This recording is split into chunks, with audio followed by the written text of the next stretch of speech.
Fans and a national television audience watch as Baylor's high-powered offense strikes quickly. Randy Rutledge's 52-yard touchdown catch and the scrambling of quarterback Cody Carlson shocks the defending Southwest Conference champion Aggies by taking a 17-0 first quarter lead. But two-time conference player of the year, Kevin Murray, leads Texas A&M's dramatic comeback with two fourth-quarter touchdown passes. The last one here, 3:48 to play, as the Aggies escape with an unbelievable 31-30 victory. These are the games of the Southwest Conference. Today, the Texas Aggies try to rally on their quest for 3 consecutive Southwest Conference titles behind the superb running and receiving abilities of Keith Woodside. But the 5-1 Baylor Bears are hot and guided by the steady arm of quarterback Brad Gable, looking to end today's game 3-0 in the conference standings. It's Texas A&M and Baylor live on Raycom Sports. Today's game is brought to you by Budweiser, by Gulf, by GTE, by Coke and your Coca-Cola bottlers, by the Jefferson Pilot Company, and in Texas by your local Subaru dealer. Rivalries are what college football is all about, and this afternoon more than 48,000 have gathered here in Waco to watch the renewal of one of the college game's very, very best. Well, a very pleasant good afternoon to each and every one of you. I'm Phil Stone along with Dave Rowe. The last time the Baylor Bears lost to A&M right here in Waco was 10 years ago. And Dave, while A&M is the favorite today, don't you ever count out a Grant Taft coach ball club. Absolutely, Phil. This rivalry, this series has been unbelievable. For 88 years they've played.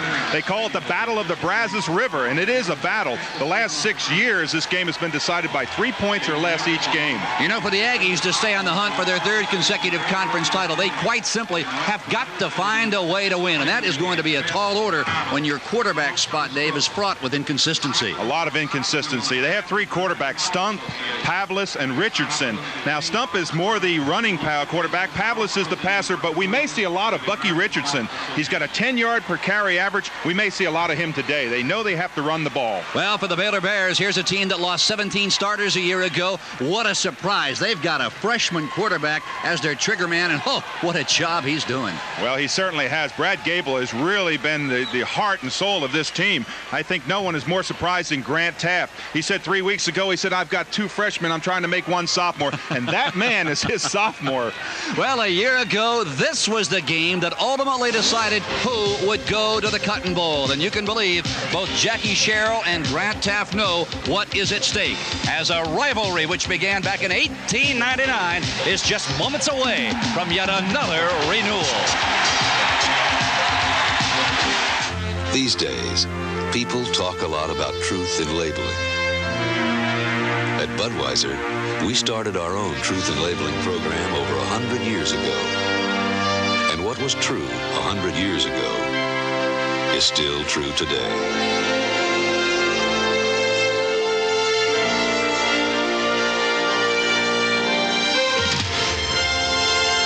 Budweiser, the king of beers. Hi, I'm Dick Enberg for GTE. You know, telecommunications and football have a lot in common. They both involve things like good connections, conference calls, and data communications. And for their communications, more and more NFL teams rely on GTE. Teams like the Dallas Cowboys, Tampa Bay Bucks, Indianapolis Colts, and Seattle Seahawks. For your quality communications, talk to the telecommunications consultant to Super Bowl 22. Talk to GTE. It's the Subaru Value Celebration, the greatest Subaru deals in Subaru history. That's one Subaru commercial you won't see the rest of. What's really important isn't hoopla, but a great deal on a great car, like over $2,300 savings on a Subaru. For example, you can get a 1987 GL station wagon for only $98.94 during the red-hot red tag sale at your Subaru dealer. Test drive a new Subaru today at one of your nearby Texas Subaru dealers. I don't care which college league you follow, there is no better conference race than right here in the Southwest Conference. And Phil, every coach in the Southwest Conference will tell you that you cannot suffer 2 losses and go to the Cotton Bowl. You see that A&M already has their first loss. That shows you the importance to Jackie Sherrill and his troops today.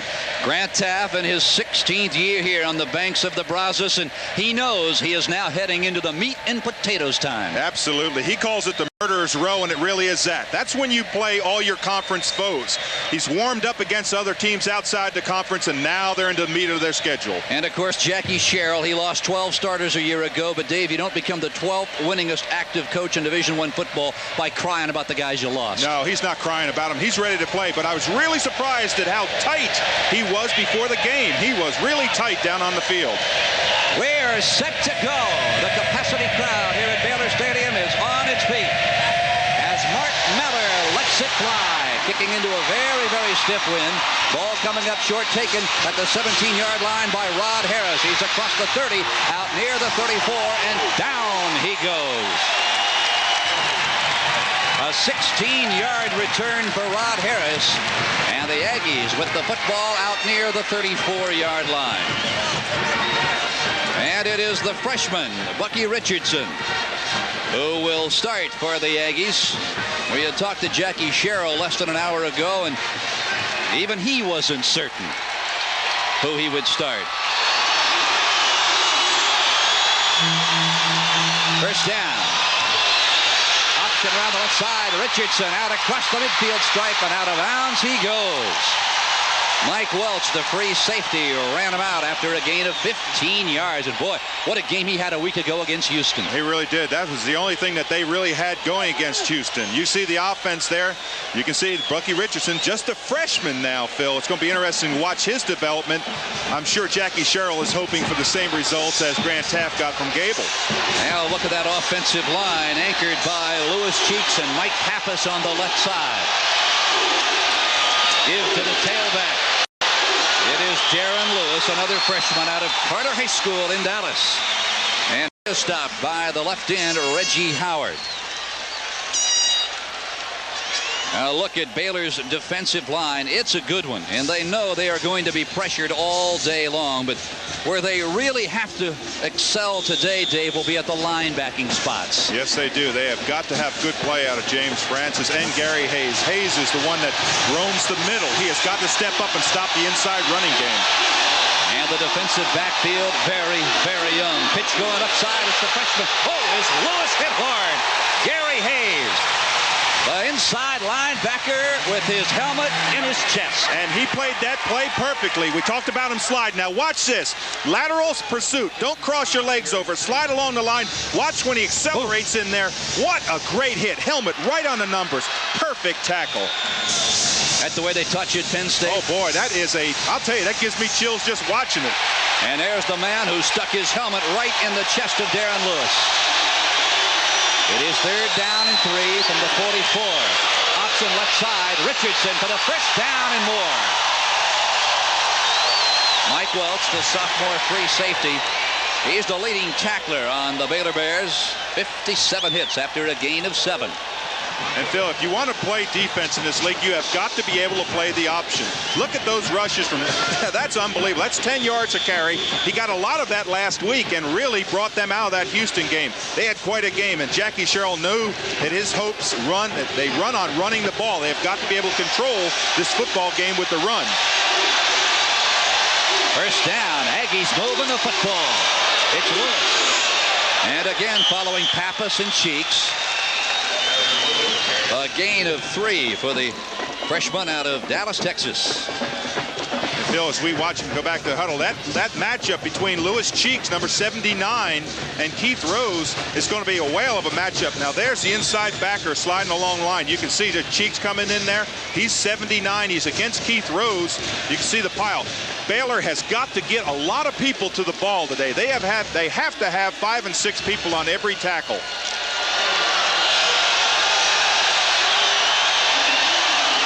Second down and 7. The ball at the 36. In motion is Woodside. Again to give to the left side. And we've got a fumble, and it's recovered by Baylor. Eugene Hall from his left-in spot recovers the loose football.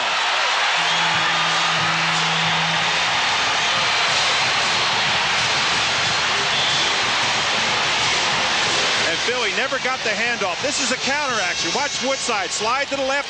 Now go back. See how the ball comes right out, right there. The ball comes just flying out. He did get the handoff, but he never put it away. As a running back, you have got to concentrate on first getting that ball. Woodside did a critical mistake. He looked into the hole first. Now what they're doing is they're down there talking about whether the ground caused the fumble. I didn't see the ground cause the fumble. Now the officials still discussing it, and now the referee coming over to talk to Grant Taff, and I'm not so certain that A&M may retain possession of the ball. Well, we can have another look at that. I would dispute that because the ball definitely came out before he stumbled to the ground. I hope that's not what they're calling. Now look right here. You look on the left side. Woodside's the back man. Now watch right here. He's got the ball right there. Now watch right in here where he stumbles. There he stumbles. See the ball's out? See it right next to his helmet? Not even close. No, definitely not close. But they are awarding the ball to A&M. Oh, what a break for Jackie Sherrill. Well, I want to correct one thing. That wasn't Woodside, by the way. When I caught the number, it was Darren Lewis, number 25. So I don't want to give Keith Woodside a bad rap on that. That was Darren Lewis. Third down and 6 from the 35. He's yet to put the ball up. Now they'll go to the air. Richardson, plenty of time, lets it go. It is complete to Woodside at the 22-yard line, and the freshman had all day to unload. Absolutely. He had all day long to stand back there. Keith Woodside is their primary possession receiver. He slides out of the backfield. Now watch him here. He's going to be number 33, slides out of the backfield. Now he just tries to find a seam. Now watch his hands go up. Here I am. See, he's right in the middle of the seam. The ball is thrown in there. Great hands, good concentration, and that's why coming into this game he had 17 catches. Well, he's number 2 in the Southwest Conference. In motion, it is Lewis heading to the far sideline. Quick give, right up the middle. It's Matt Gurley. He is across the 13, down near the 10 before Robert Blackman wrestles him to the turf. Bill Gurley is a running back just like Darren Lewis. He's the same type of running back in the 6', 205, 210 range. Now watch Hayes. He's going to plug in here. He kind of gets stuck in a pile right there. You see Lewis Cheek 79 kind of shielded him from the play. Hayes was not allowed to slide along the line and make that great tackle. The Bears defense being put to the test here. They are second in the conference. Gurley grabbing him around the ankles. It is Eugene Hall, the junior out of Houston Yates. Well, if they want to, they have got to stop him here. What they're trying to do, and Grant Taff knows this, is hold him to a field goal. Jackie Sherrill knows that this game can go either way. It doesn't matter how many points you have in the beginning of the game, because last year they were up 17-0 and ended up losing. 2nd and 7. Woodside is in motion. Pitch goes left side. It's Lewis. Inside the 5. Touchdown, Aggies.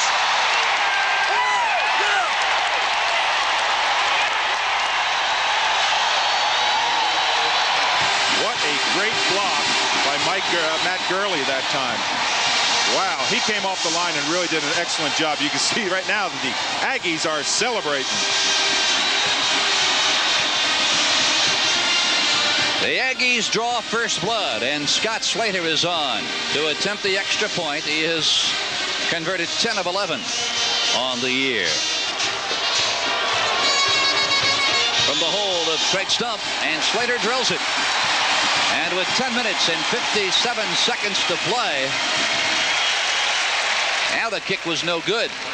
And Slater is as surprised as anyone. It is A&M 6, Baylor nothing. Now watch this play. Look at Gurley. He's number 38. He's leading there. Look at the block he throws right there. Springs Woodside to the outside. He picks up the big block by Cheek. 79 just rolls over top of the cornerback, and you can see in the end zone. Now watch number 38 come into your picture. Watch that block right there on the linebacker. That's perfect. See the linebacker go down? And it's Darren Lewis, that rolls in behind the block of Cheek. With less than 5 minutes gone here at Baylor Stadium, first quarter, it's the Aggies 6, the Bears nothing.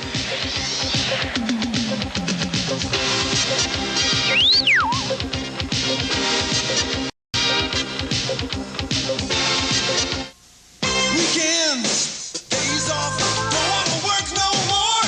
This is the life, these are the real things. You're a part of it every day, every way. Coca-Cola's a part of your life. When Coca-Cola's a part of your life, you can't beat the feeling.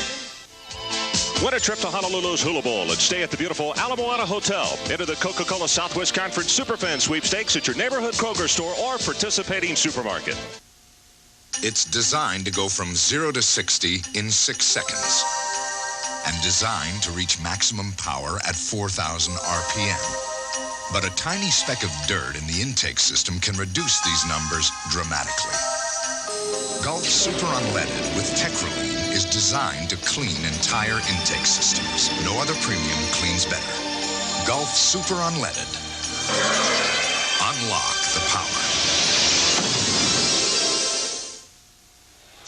Well, this is the difference in making it and not making it. Watch this kick, Phil. This ball is close.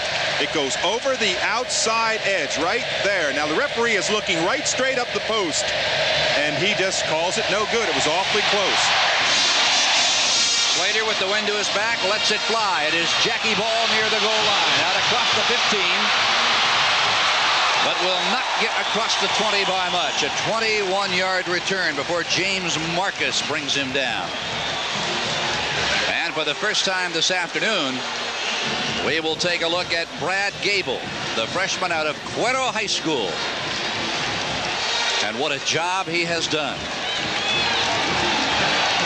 The backfield, Eric Gilstrap, Charles Perry, he is certainly one to watch. And the offensive line, Joel Porter anchors a very, very good one. Matt Clark, Ben Baker are the wideouts.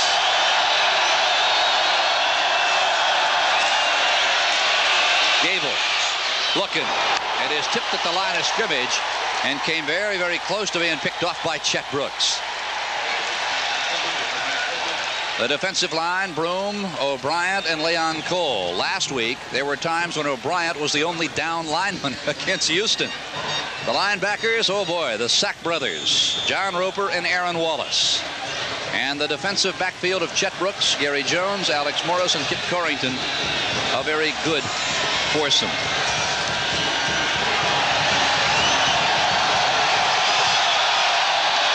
Second down and 10. The ball just nosing across the 20-yard line. In motion is Gilstrap. There's the draw. The give is to Charles Perry, and Leon Cole knocks him off his feet. Boy, they did knock him off his feet. I'll tell you what they're trying to do now. They're going to try to control the nose tackle, Sammy O'Brien. He's number 90 in the pin middle. They know the force he is. See the double down. That's the guard in the center trying to drive him. They bring the off guard around. But Leon Cole was just standing right in the hole. He had not gone upfield, reacted back well to the ball. They have to control Sammy Bryant in the middle. Third and long for Baylor. Double wide outs to the bottom of your screen. Out of the eye. Blitz. Throw near sideline. Oh, it is almost intercepted by Brooks. He's got 2 on the year, almost made it 3. And Brooks really should have had this ball. He broke on the ball fantastic. Watch the quarterback. Watch the pressure up the middle. There's the safety blitz coming up in there. You can see now, watch Gable pulls up. He tries to get his composure. When he throws this ball, Brooks breaks on it fantastically. Brooks really should have had that interception. You can see the expression. Whenever you put your hands up to your head like that, it's like, oh, gosh, I had one. Pete Rudder, the freshman, good hang time on his previous punts. Lets it go. Not a good punt. Off the side of his foot and out of bounds. And oh, is rudder disgusted. The barefooted kicker trotting to the near sideline, and the Aggies with tremendous field position at the Baylor 42-yard line. Only a 20-yard effort. And Grant Taft knows that his team has got to react to this adversity. That's the sign of a great team when they're able to react to adversity. They had the fumble that was absolutely a fumble in my eyes. Now all of a sudden they get bad field position, and that was boy, that was tough.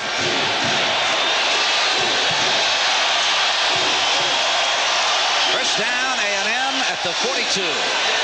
That's Woodside up the gut across the 40 down near the 39. I'll tell you, Gary Hayes in there is going to be an active young man today.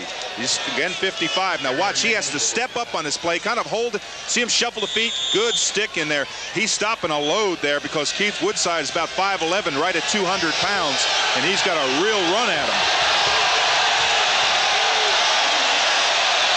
2nd and 7 from the 39 out of the I formation.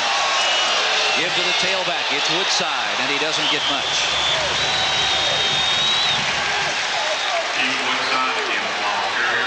Woodside out of Vidalia, Louisiana. Boy, as a senior at Vidalia High School, Dave, he rushed for 2,000 yards. Well, there's been a lot of criticism why he's not getting the ball more. But this offense that Jackie Sherrill has with A&M is designed against the fullback carrying the ball. It's designed halfback running. Darren Lewis and Matt Gurley. And Woodside is used as a blocker in most of those instances.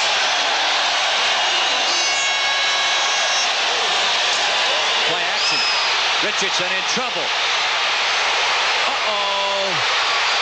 And down he goes. Tremendous defensive pursuit. And it's the number that Dave called a moment ago, Gary Hayes. It'll be a loss of 17 big ones. And Bucky Richardson made a mistake on this play. Now watch this. He's got the great speed. We talked about his running ability. Now a young quarterback right in here has to realize he's running for his life. Now right in this situation, right here, when he doubles back, you're going to see him double back into the coverage. He has got to, well, we didn't see it, but he's got to be able to unload that ball. Sean Wilson lets it fly into the end zone. Bobby Jack Goforth will not have an attempt to run it. 55-yard punt. And with 8 minutes and 2 seconds to play, the Baylor Bears will see the football for the second time this afternoon. A&M leading it 6-0. This is Captain again. We now expect to arrive at Kennedy Airport around 6:40 a.m. I see you've got homework, too. It never ends. You'd think when you get to this point, things would get easier. Yeah, I know. It looks like that was quite a project. Yeah, it was. Have a look. No trade secrets here. Thanks. Impressive. I wish we could do work like this, but we have to crank it out every week. We do ours every week. Well, we can't afford to farm ours out. We have to do them on a computer. We did this on our computer. You did that on the computer? Of course. If we farmed them out, I couldn't afford to ride up here.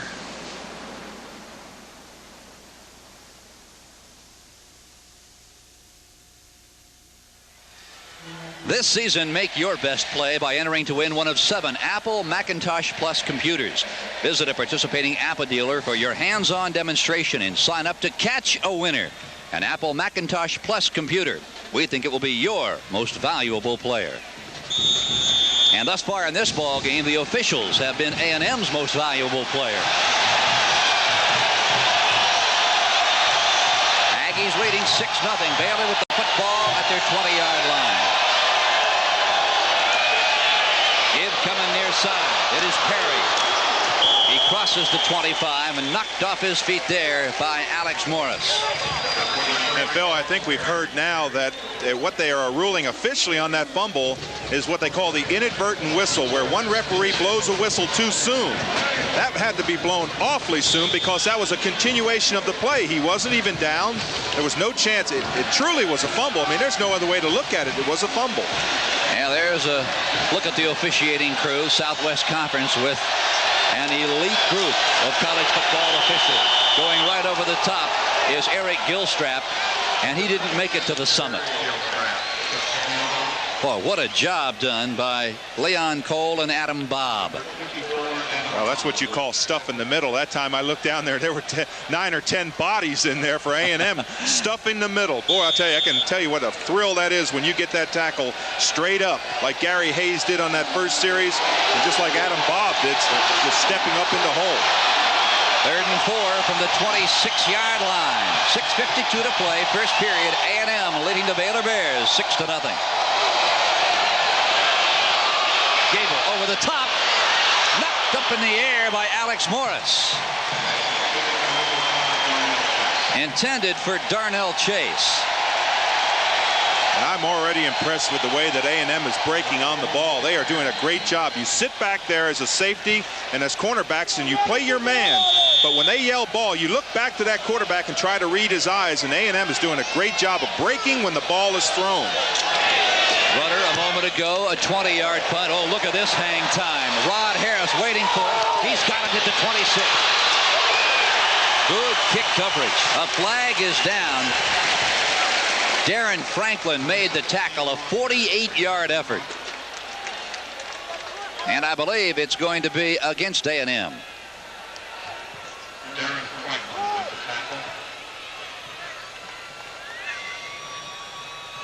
Well, thus far in the early going, the Bears have certainly had their hands full with the defense of A&M. And it is. It's a clip from the back that's blocking in the back. You know, we always talked about blocking when you can read their names.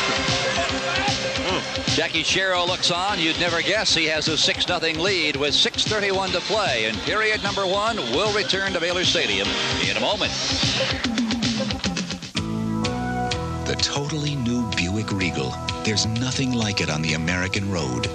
Out on the horizon, the heart of a Buick, the start of a regal new day. The great American road was made for Regal. It's a Regal reward. It's the way it should be in this Regal American land. The great American road belongs to Buick. Your face takes enough abuse, so you need the Gillette Good News Plus disposable. Its Lubra-Smooth strip is designed to reduce irritation, so shaving feels so good. Good News Plus. This week, it's the TCU Horned Frogs and the Baylor Bears. Boy, it should be a great ball game. Two fine football teams, a lot of talented players. We couldn't be any more excited about it. I know one thing. Grant Taft is going to have those Baylor Bears cranked up and ready. So will the Horned Frogs be ready. You be there. Watch it right here on Raycom this Saturday.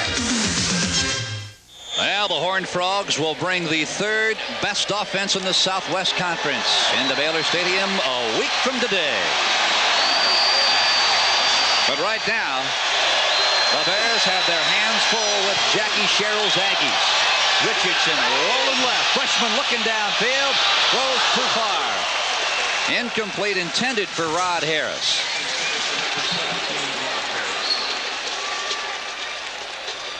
Well, some big games, outstanding matchups all around the country today. Taking a look at our Apple Roundup. First period, LSU over Kentucky, 14-3. And Duke out in front of Clemson, 3-0. Clemson undefeated, 5-0, ranked 7th in the nation.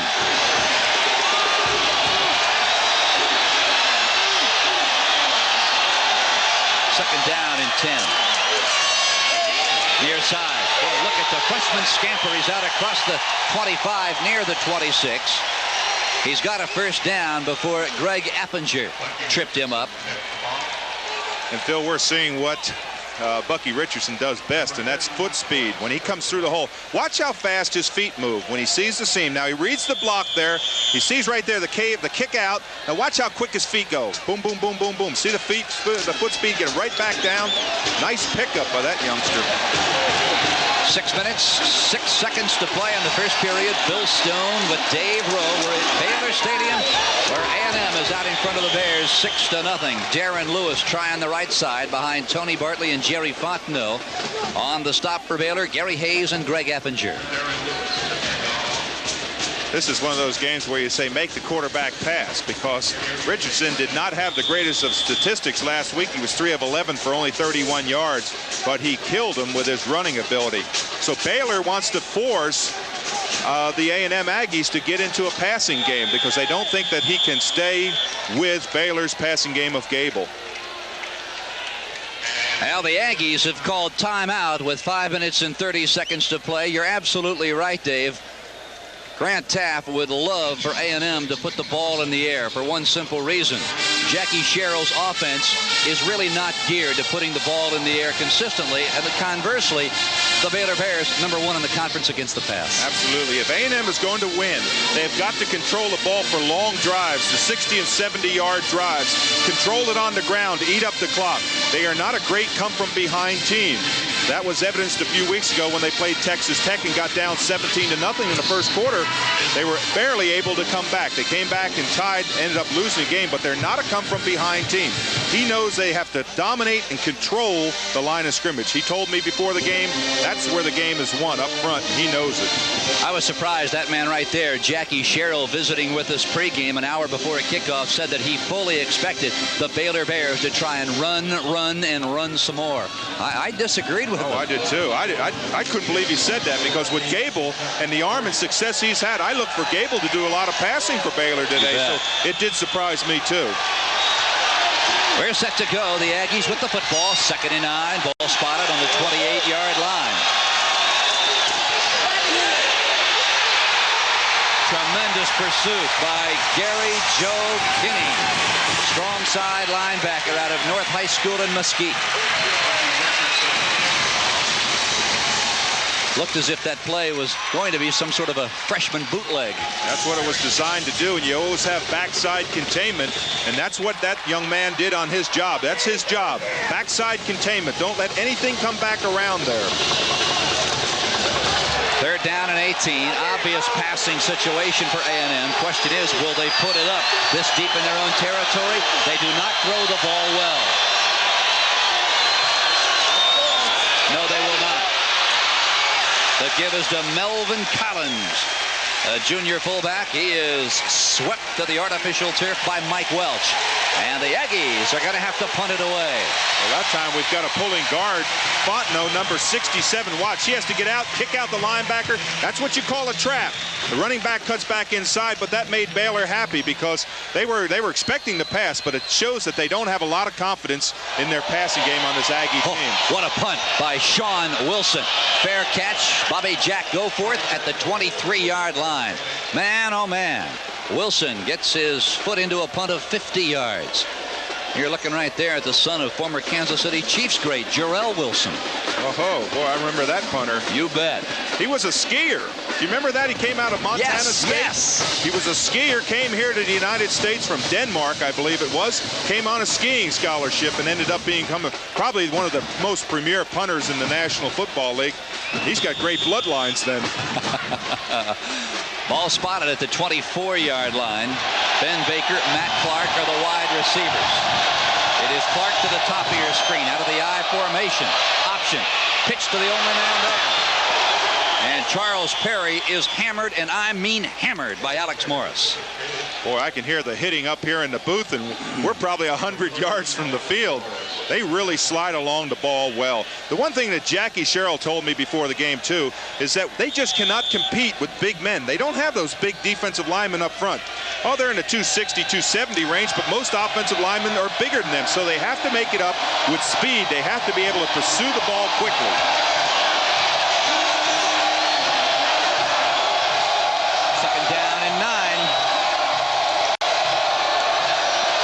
Drop, looking near side.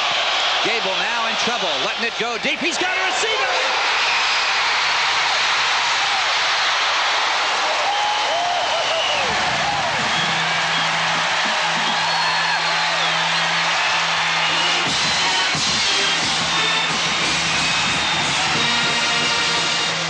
Bill, they call that poison confidence. When your quarterback can roll out of the pocket, has the ability to look off his first receiver. Now watch Gable on this play.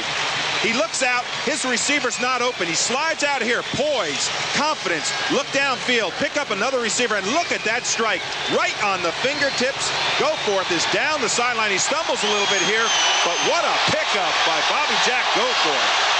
61 yards to the A&M 15-yard line. Pitch comes near side. It is Perry. He is put out of bounds inside the 5.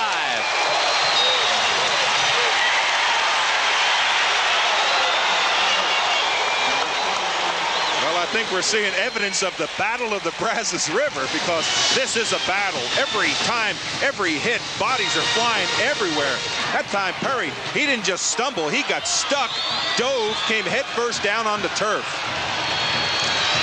It is first and goal for the Bears from the 4-yard line. The running backs, Perry and Gilstrap. And now the Aggies want a timeout to talk it over. And Phil, the reason they had to call a timeout that time, look how excited they are around Gable. Everybody's patting him, trying to boost him up.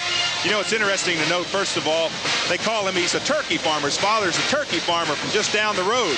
He said he came here, and Cotton Davidson, the old quarterback in the National Football League, he said he taught me how to throw as a quarterback, not just a country boy slinging a ball. And boy, Gable has matured. I can't imagine what he's going to be like 3 years from now. Well, I'll tell you what, his throwing motion, Dave, his physical build, when you watch him work out, reminds so many people here at Baylor of Cody Carlson. Well, and if he keeps on the streak he's on, he'll break all Cody Carlson's records. So he is on quite a streak. Now, what is so interesting in talking about Brad Gable, he came within a gnat's eyelash of going to A&M and made the decision at the last minute to come and play for Grant Tabb. And a year ago, what a difference a year makes, he was watching this game from the stands. Well, he's certainly enjoying the game now, and he has been everything that Grant Tabb thought he would be. He's matured. You can see he's just a skinny kid out there. He's got a lot of body maturity that he needs. He's only just a freshman. He's got 3 more years plus the rest of this year. Wow, boy, I'll tell you one thing. And weren't those two good quarterbacks? Because Pavlis came out the same year. Both of them were big-time quarterbacks. Double tight end formation, Kobe Thorns and David Bell.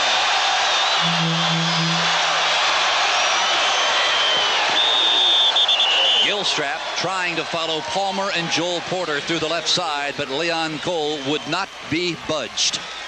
Now you want to see what a nose tackle fight is? Watch Sammy O'Brien in here. Just get penetration, slide down the line, get up, get your head up, try to get your hat back on the play. Good play by that young man. Well, he's fighting against a senior center, Mike Hensley, who 1 year ago was 4th on the depth chart. Now you've got Matt Clark at quarterback. Number 8 is the quarterback. He's the short yardage man.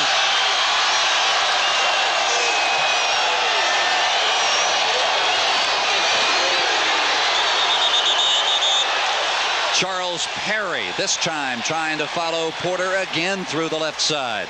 And Phil, if they're going to score against this A&M team, they have got to go wide. A&M has too much speed, and those inside linebackers, they do a great job of stepping up. The safeties, the two safeties, both the free safety and the strong safety, are only 4 yards off the line of scrimmage, so they've got to go wide. Of course, going wide is no trip to the park either when you've got to look at A&M's Aaron Wallace and John Roper. Oh, boy, the Blitz brothers from outside. 3rd and goal.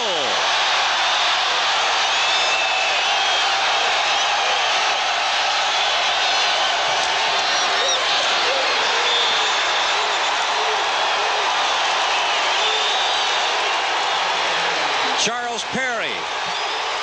Meet Adam Bob. And look at the emotion that these teams have. I mean, you think a game like this, I mean, they know the importance of this game. Watch this play. You're going to see Adam Bob. He's number 24. He's going to slide along the line, and bam, look at that hit. Perfect body position. You know, when that running back just drops straight down, you know it's quite a hit. Terry Seiler is on a 21-yard field goal attempt. The flag is down, and this could be a very important flag. Oh, boy, if A&M lined up in the neutral zone, oh, boy, I can't imagine that, because the flag was thrown before the ball was snapped. I think that's what it is. It is offsides against the Texas Aggies. Now, one thing coaches will always tell you, don't take points off the board.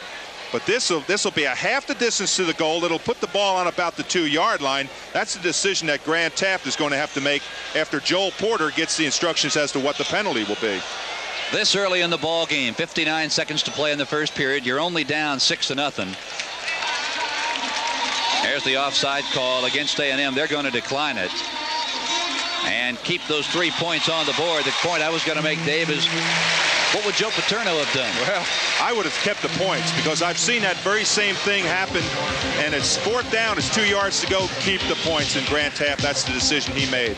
Well, with 59 seconds to play, the clock is stopped. The Baylor Bears are set to kick it away. When we come back, it's A&M 6, the Bears 3. We know some guys who get up early in the morning just to rock and roll.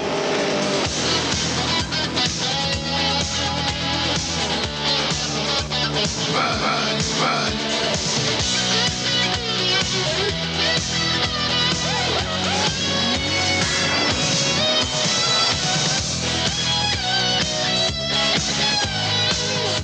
Racing fans, this bud's for you. In 12 hours, 10 minutes, I'll be 40 years old. Boy, have things changed. Look at my hair. I mean, I used to have a little apartment. Now I've got a huge mortgage. I used to own a beat-up convertible. Now I'm paying for 3 cars. It seems like yesterday I got out of college. Now I've got 2 kids going in. I used to think I'd be ready for all this. But it's a good life. Jefferson Pilot Insurance and Financial Services. Now the Baylor Bears are on the scoreboard as we begin the second period of play. But, Dave, what's interesting is that Texas A&M has got to really be fired up now. Well, they do. The motion is swinging back and forth. They went with Baylor on that long pass to go for it. All of a sudden, it switches back to A&M when they have a great defensive stand. 59 seconds remaining in the opening period. It's 6-3 Aggies.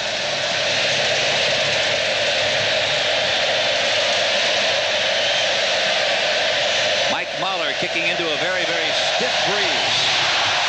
And the length of that kick indicates just that. Out across the 29 goes Mickey Washington. And, Phil, there's been quite a storyline today in this football game. There we go. Look at there. A&M, the offense, 66 yards. Baylor, the big pass to go for that 61-yard reception. Then A&M comes back, and they stop them down inside the 4-yard line, force them to kick a field goal. The inadvertent whistle on that fumble. We're having a developing storyline today. Year in and year out, when these two teams get together, you can throw out the record books, you can throw out the team standings at the time. It's just a good old-fashioned dogfight. In motion is Gurley. Richardson, flag is down, and so is Richardson at the 32-yard line. James Francis, the younger brother of Ron Francis, all Southwest Conference at cornerback. Well, there's the illegal motion call against A&M. It's going to take them back 5 yards if they, in fact, accept it. And James Francis, number 38, that you just mentioned on that tackle. Now, watch his play. He's sliding along the line. Now, watch this. Step up in the hole, break across the block. Gosh, that's just, you can't play it better than that. He has the quarterback on that play. When the quarterback comes back inside, he has him. And you can see what he thinks about playing these Aggies. We need a near-perfect game for us to beat them. And they realize that. They realize that this is a game where, boy, emotion plays such a big part. Walking off the 5-yard penalty, it'll now be 1st and 15 from the 26-yard line. And, Phil, that shows again how Baylor is trying to put A&M in the passing situation. They know they cannot compete passing. That was an interesting penalty to take that 5 yards. High formation, Richardson moving along the line. Now pitches to the deep man. Oh, is Darren Lewis hit hard by Gary Joe Kinney. Boy, Kinney almost hit Lewis before he even got the football. Just before he got the football. Whenever you play a pitch, you have certain people that are designated to play the quarterback. If they're playing well and the quarterback sees that, he has to pitch the ball. Then you have someone to pitch someone to pick up that. Now that's Gurley on the play. He's got the outside block. Now watch, there's the pitch. Look at Kinney step up in there. Perfect tackle right on the shoulder. Boy, oh boy, I tell you, both teams are drilled very, very well in the techniques. Lance Pavlis has come on for the Aggies, and we'll be back with more football action right after these messages from your local station. Aquamart, with 4 great locations in Houston, is proud to announce the grand opening of its 5th new store. We're marking this proud event with special sales at all 5 locations. 10-gallon setup, just $9.99, includes tank, pump, floss, filter, charcoal, tubing, and dechlorinator, all for just $9.99. Start a relaxing, enjoyable hobby that's fun for the entire family. Up to 55-gallon aquariums in stock at discount prices. Swords, 50 cents. Platies, 50 cents. Up to 50 varieties of tropical fish under $1. Come to Aquamart now for our grand opening specials. Steak and Ale presents what legends are made of. A spark of imagination. The new Chateau steak. So tender. A taste for excitement. The new Bourbon Street steak, jazzed with a bourbon marinade. A sense of tradition. The classic T-bone, an American original. Tonight, discover all the steaks that have made Steak and Ale for over 20 years. The legend in steak. Welcome back to Baylor Stadium. Phil Stone with Dave Rowe as we are set for the second period to begin as the A&M Aggies leading the Baylor Bears 6-3. And Phil, there's the new quarterback that's coming on the scene, Lance Pavlis. He's the passing quarterback. Look at the percentage, 31 of 62. That's 50%. Automatically, Jackie Sherrill realizes that Baylor is starting to come up, bring their linebackers up in the line, bring their safeties up with no fear of having A&M throw the ball. They're able to play the run. Now they bring in Pavlis. Now they have a second thing to combat. They've got to realize that Pavlis can throw the ball. So now the secondary's got to make another adjustment back.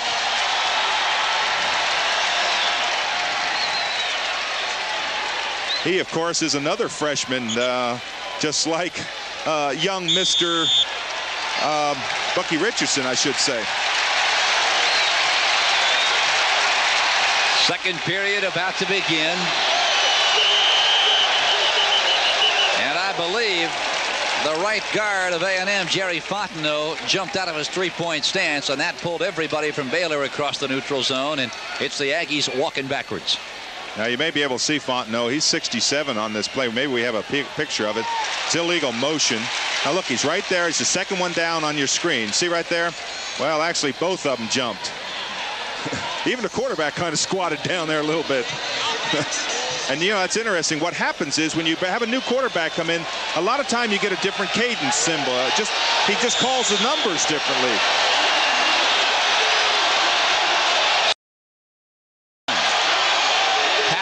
Looking deep, throws near side. It is cut by Woodside, and he is lassoed at the 27-yard line by Gary Joe Kinney. Now let's take a look at the statistics after 15 minutes of play, and time of possession is all you need to know. Oh boy, it has been. A&M has controlled the ball. That's what they want to do. They want to control the ball. You can see no turnovers because of that fumble. And the yardage, of course, should be in A&M's favor. In Baylor's favor because of the big long pass. But really, time of possession is the secret key for A&M. Third and 14. Pavlis, look at all the time. Throws. Oh, what a catch! What a catch by Rod Harris. Mike Welch with a sensational hit, and Dave Rowe, that'll make every highlight reel in the nation today. Absolutely. Concentration is the key. Now watch the secondary here drop back. You're going to see him come in from the left side down to the bottom here. Now there he is right. Now watch how high he has to go for the ball. Look at that. Concentration comes down, holds on to the football. You're right. That is concentration. Now watch how the ball is high. He goes way up. Now look right there. It's easy to pull your hands down and try to break your fall. Great concentration by Rod Harris in that play. And it's a first down at the 42-yard line. In motion goes Gary Oliver, a backup split in to give to the near side. That's Woodside, and he has run out of bounds, out just across the 44. And Phil, just a side note on that catch. Every coach will tell you that that's the difference between great wide receivers and just ordinary ones with speed, is that ability to go back across the middle into what we used to call no man's land. Got a player down on the near sideline. He is just on the sideline, so until they can move him off the field of play, we will be held up momentarily. Looks to be number 21. It is Robert Blackman. Boy, they don't want to lose him. He's quite a force at strong safety. He's their number 4 tackler, but more importantly, he has 4 interceptions. That's a big stat. And he's returned 2 of those for TDs this year, so they need him, particularly if A&M is going to continue with Lance Pavlis. It's amazing to see this game just kind of flip-flop back and forth. Boy, I'll tell you, it's a game of emotion, and there's enough people here. Even the crowds don't like each other here. I mean, they kind of sit in sections. They came up here and bought tickets, but they won't sit in Baylor's section. A&M they've got quite a following here. Well, A&M sold 9,500 tickets through their own ticket office for this game here at Baylor. Well, they have great support. You can see them. Even the grandmoms are here with their hats on today. Of course, the Baylor Bears student body bought 8,000 seats for this game, and you say, well, that's not that many, but consider the fact that Baylor is a school of only 11,000 students. We've got whistles sounding, and this play will be stopped.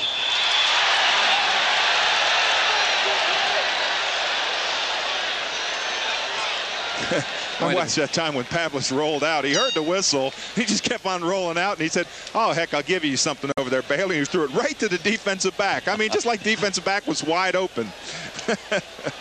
He knew the play, of course, was over.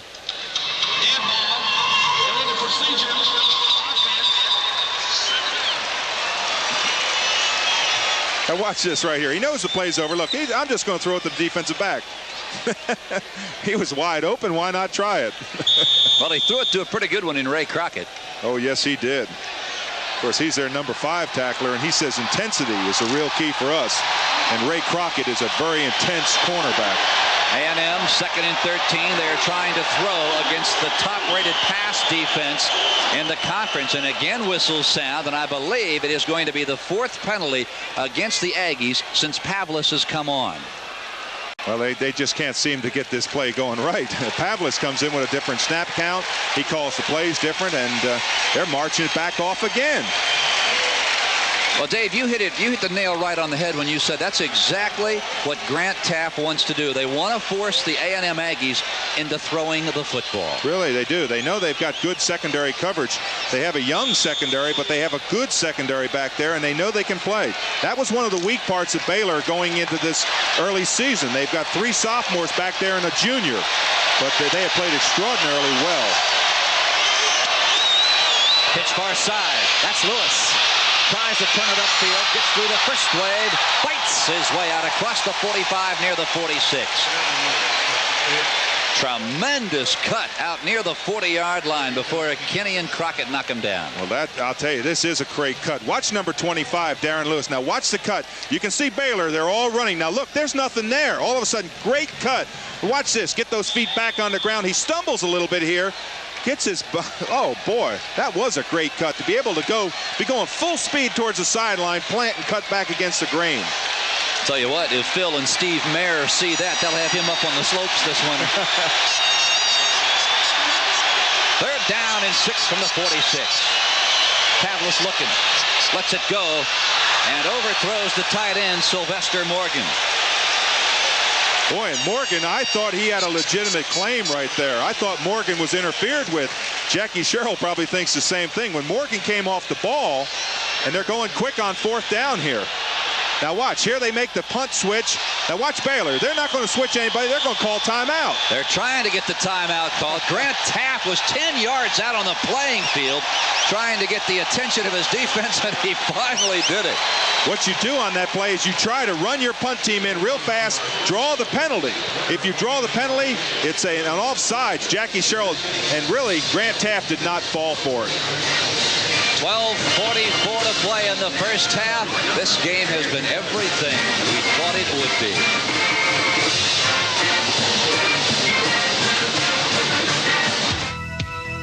It's a pathway that leads from here to tomorrow, from sea to shining sea. The great American road belongs to Buick. Whoa, it's a feeling of smoothness, a power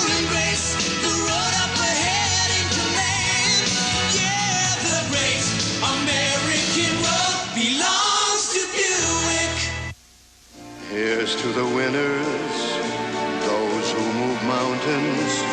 Here's to the miracles they make us see.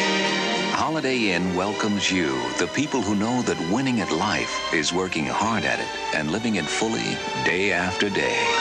Here's to the winners, all of us can be. Holiday Inn salutes you. Here's to the winners.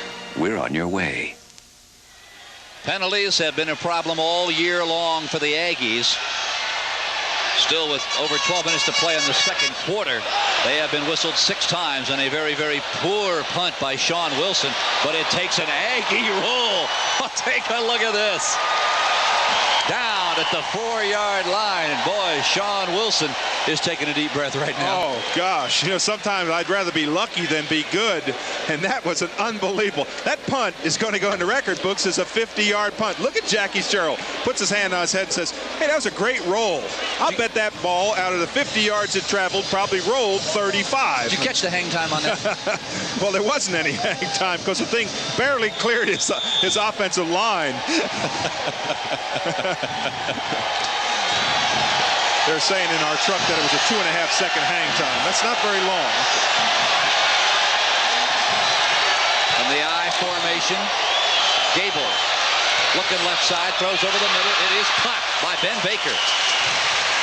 Out near the 12-yard line before Adam Bob, the junior. 2-year letterman knocks him down after a gain of 9. Now you're going to see the pattern. It's a deep pattern and cut back. Now watch number 4. He's going to come across the line. He's going to try to slide. That's Ben Baker. But he has too much time to throw. You cannot give Gable that much time to throw back there. There's a picture of Ben Baker, but you cannot give him time to stand back there. And A&M has not been able to get a lot of rush on Gable. They have got to get down his throat with Roper and Wallace and get those linemen in there. Give is to Gilstrap, the sophomore out of Wichita State. He transferred to Baylor after the Shockers dropped their football program. Now, Phil, I can tell you what it's like to play nose tackle. And Sammy O'Brien's down in there. You have to be mobile. You have to be taking a lot of punish. Look at that. You just get swamped in there. I played 13 years down in there. Had 7 operations during those 13 years, so you can tell what it was like. Matt Clark has come on at quarterback for the Baylor Bears. He is the short yardage man, and we're going to want to listen. When Matt Clark comes in at quarterback, it is always an option. It's an option series. The play is never, ever called in the huddle. Right. He comes out to the line of scrimmage, and he looks at what the defense has. Now, of course, A&M is all signaling that it's short. Clark comes out to the line of scrimmage. He walks up to the line. He looks at what the defense is.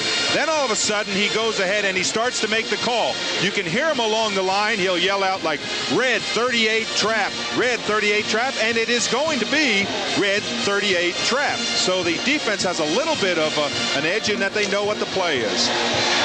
Let's take a listen as Matt Clark comes over the football.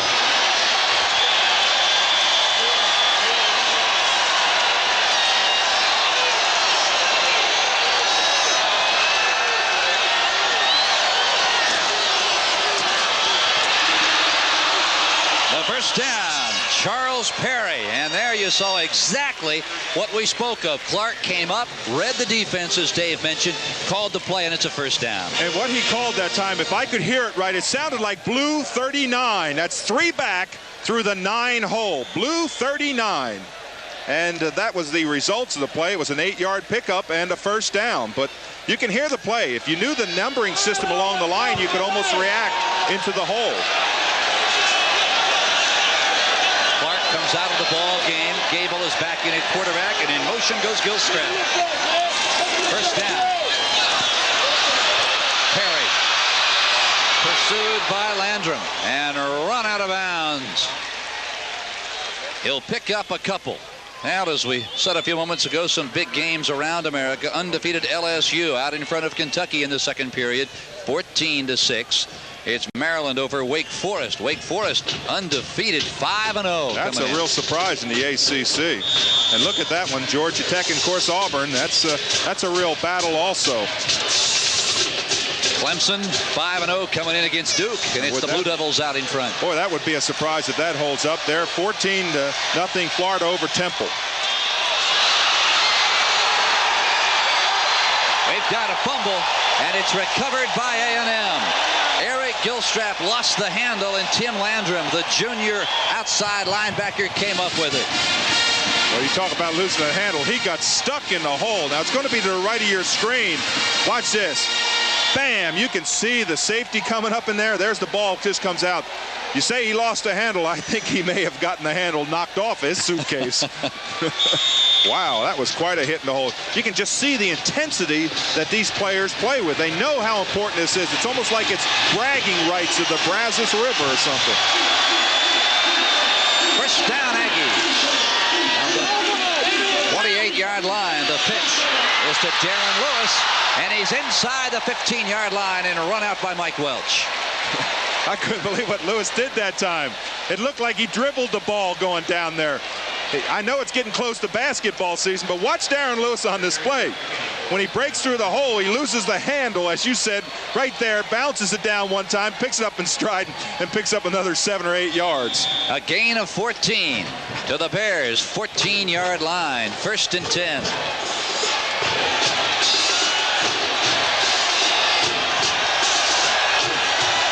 Bucky Richardson is at quarterback for the Aggies. Woodside tries the right side, and he is knocked out of bounds by Mike Welch.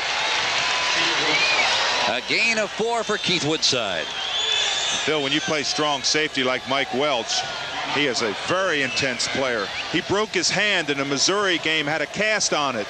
They said that during that time he would have intercepted 5 footballs, but he's playing with a big cast on his hand. He got the cast taken off this hand, never missed a play with a broken hand, playing safety, coming up making tackles like he just did on Woodside.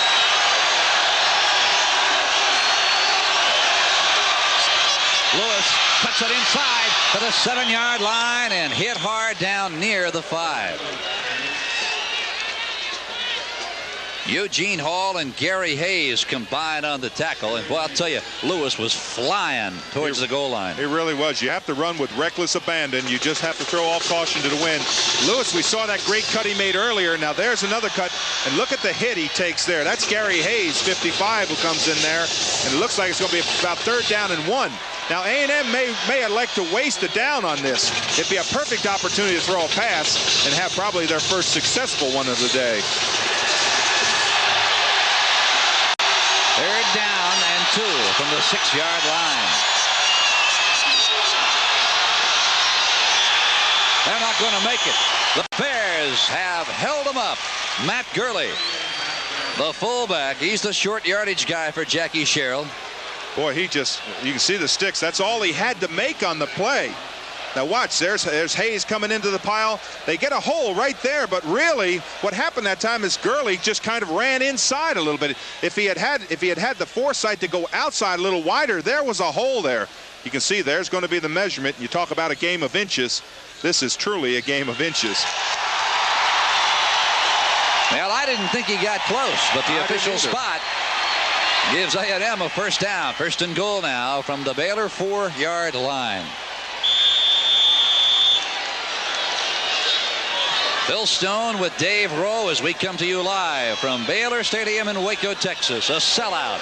48,500 stronger here. Well, there's a full house backfield. Horton. Touchdown, Texas.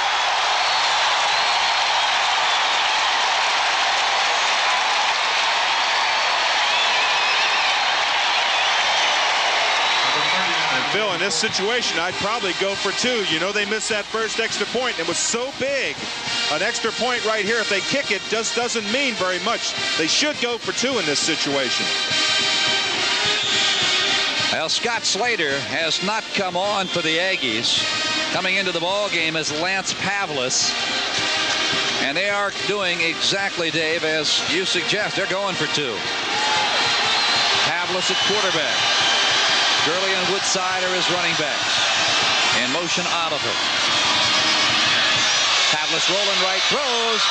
It is knocked down. Intended for Rod Harris. Robert Blackman, who was injured a few moments ago, back in the game, made the difference. We have a flag down in the end zone. Now watch this touchdown. You're going to see what power running is like. You come in, and this is Horton coming in here. He's just going to lower his shoulder and blast into the end zone. He flies to the outside. You can see he takes 2, 3 hits there and falls into the end zone. Now the flag, by the way, was against A&M, so they are going to decline it.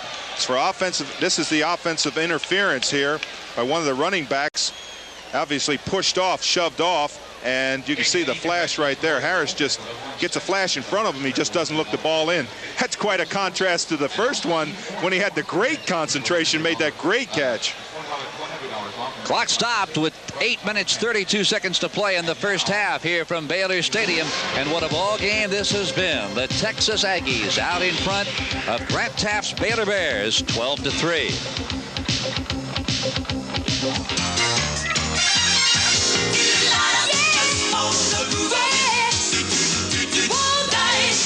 Just for the satisfaction, just for the just for the taste of Win a trip to Honolulu's Hula Bowl and stay at the beautiful Ala Moana Hotel. Enter the Coca-Cola Southwest Conference Superfan Sweepstakes at your neighborhood Kroger store or participating supermarket.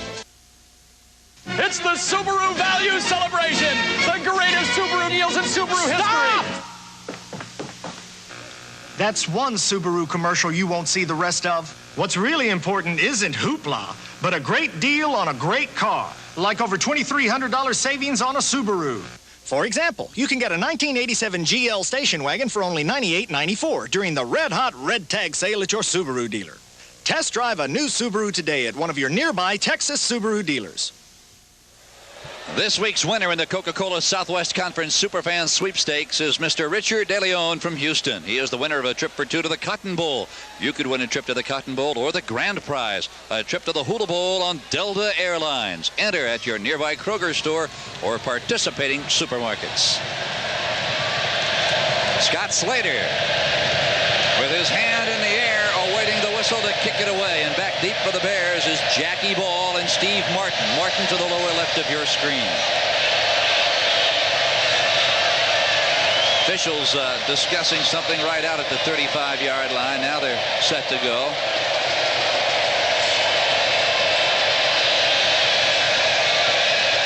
Now Slater, who normally gets a terrific distance on his kicks, we'll see what he can do against a pretty stiff wind here blowing into his face.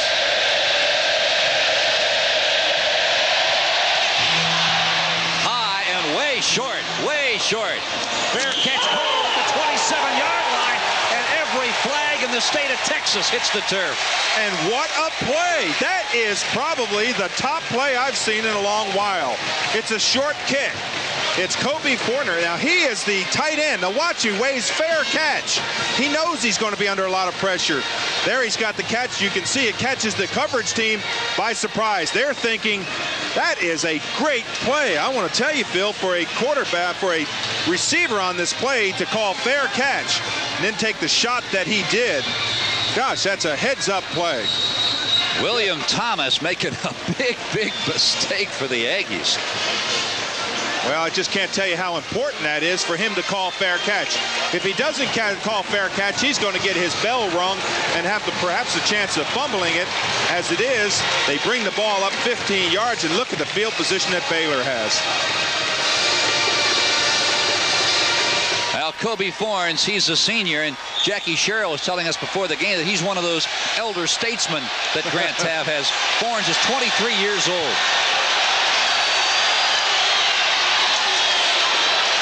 It is to Eldwin Raphael, and he is knocked down by Adam Bobb. Now you take a look at A&M's scoring drive. 28 yards. It took them only a minute and 32 seconds to negotiate the real estate, and it was Horton who took it over from 4 yards out. Well, this game is living up to all the expectations that we had. We expected it to be a close game, won or lost on the line of scrimmage, and it is being met. Here's the trick formation for the Bears. 3 wide receivers to the top of your screen. Nobody in the backfield. Gable looking left. All the time in the world, lets it go. And it is in and out of the hands of Bobby Jack Goforth. Chet Brooks, leading tackler on the Aggies ball club, on the coverage. And that time, if Gable had looked up, he would have seen Matt Clark screaming down the sideline.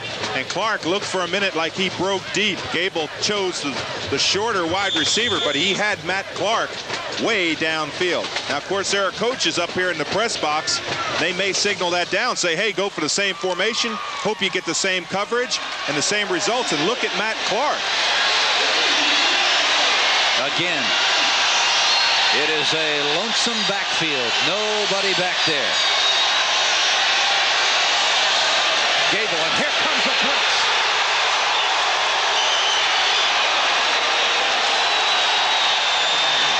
There will be no fumble. Gable was down, and Alex Morris was in his face before Gable took 2 steps.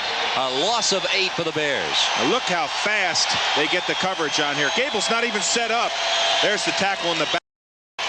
Boy, there was no way. That's what A&M does when they put pressure on you. They have Roper and Wallace and those players out there. This situation, Alex Morris putting that pressure on. That's what breaks up the passing game. Pete Rudder.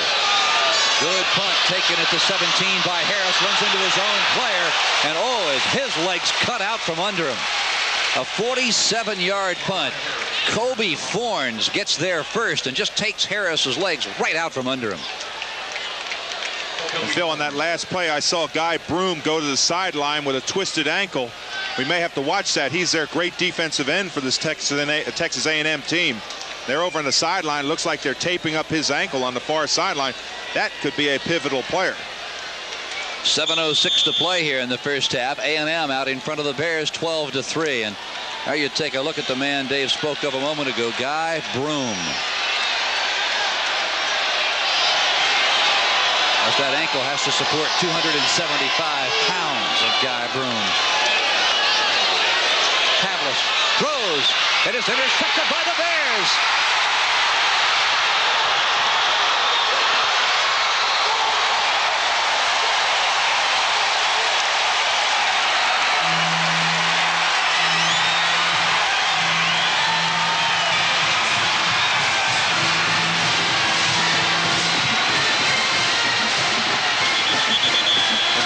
Gets hurt on this play. Now, anytime you throw a cross coverage, you're in trouble.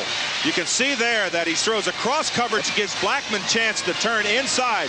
Now, watch the tail end of this play. Well, I don't know if we'll see it, but Blackman goes down on his shoulder and now he puts his shoulder down right there and goes down, falls on his arm. He may have hurt himself on that play.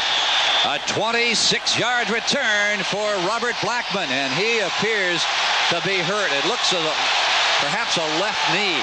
That's the 5th interception of the year for Blackman.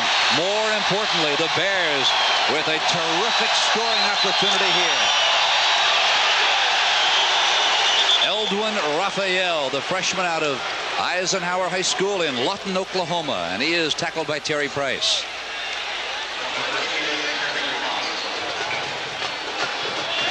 And indeed it is a left knee. Yeah, they're tightening up his left knee. It looks as if he stretched it when he was at the tail end of that play. He just put his head down and tried to dive, and I thought he came down on his shoulder, but really what he did is came down and hurt his knee, and gosh, they can't afford to give him up in that secondary.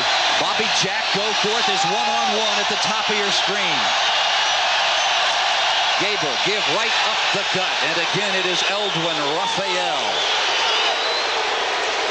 Boy, Goforth had Alex Morris one-on-one, single coverage, but Gable never saw it. Well, he better see it this time because they're not going to be able to run. There is a flag down on the play in the secondary, too.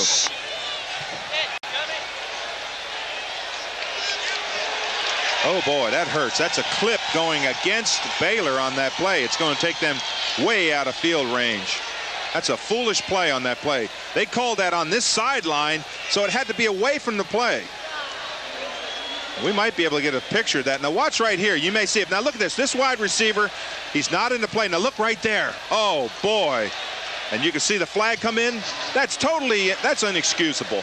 And I tell you, when Grant Taft sees it, he'll make that young man do a couple extra laps to remember you don't do plays like that. Well, that's Greg Anderson. He's a freshman from Odessa.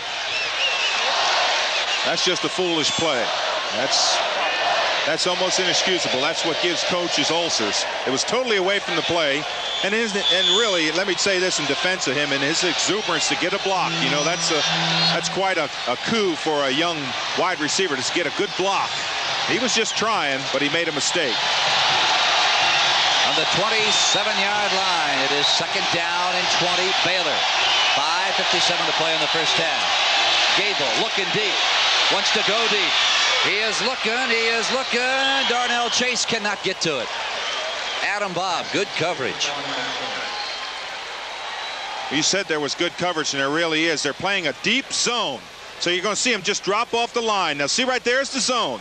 Now, there's the coverage right there. You can see the corner coming back into your picture. They've got him well covered. That's what you call deep zone, 3 deep zone coverage. In other words, 3 people getting way deep, playing the eyes of the quarterback.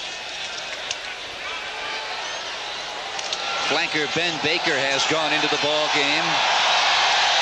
Coming to the near side is Greg Anderson. Ben Baker, Bobby Jack go for 3 wide receivers to the bottom of your screen. 3rd and 20. Gable looking deep. Touchdown Bears, Ben Baker.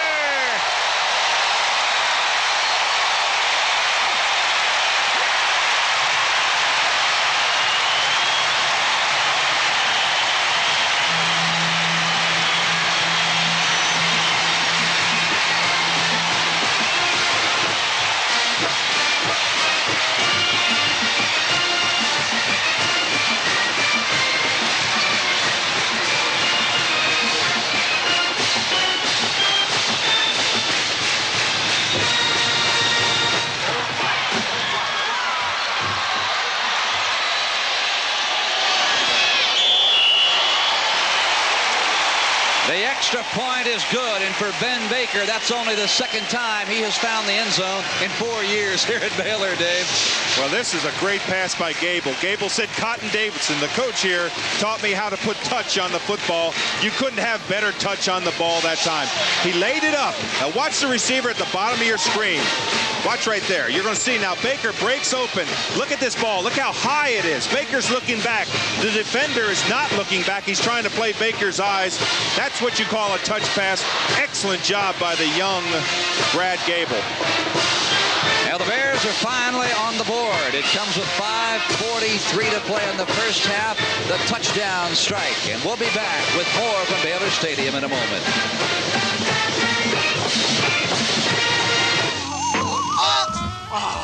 What's wrong? The greatest contribution to the human race, and it rides like a rock. What you need are Monroe Gasmatic shocks. Shocks? Yep, they'll really improve your ride. Monroe shocks and struts are the next best thing to the wheel. How do you know? I'm the ride expert. Besides, Monroe guarantees you the best ride ever. So it's in writing. Oh, wow. Cast in stone. Great ride. That's why America rides Monroe. Move over, Super Savers. Here come the fun fairs. Well, you waited so long for a fair to get so nice. You really should fly now. You really should fly. Southwest Airlines fun fares are so low. Hello, Arnie! Now you can fly just for the fun of it. Why don't you come along with us? Cause we got a lot of things to do now. You really should fly. And you'll have fun flying Southwest on a fun fair today. Fun flying on a fun fair today. First touchdown of the game for the Baylor Bears, and they're making one out of this one. What a ball game. The A&M Aggies out in front of Baylor 12-10 with 5:43 remaining in the first half. Mahler lets it go with the wind at his back. It is a good one. Harris inside the 5, out across the 20, and knocked down hard at the 24-yard line. Lance Dial, a backup defensive back, is there. Of course, our ever-developing storyline is really changing. Look at the emotion here. You can see A&M's got that total offense, that 117 yards. They missed the 2 conversions, but Gable is completing 32 yards per pass. Now, that's not too shabby. He's completed 3 for 97 yards and 1 touchdown. The Texas Aggies, Bucky Richardson, back in at quarterback, the freshman.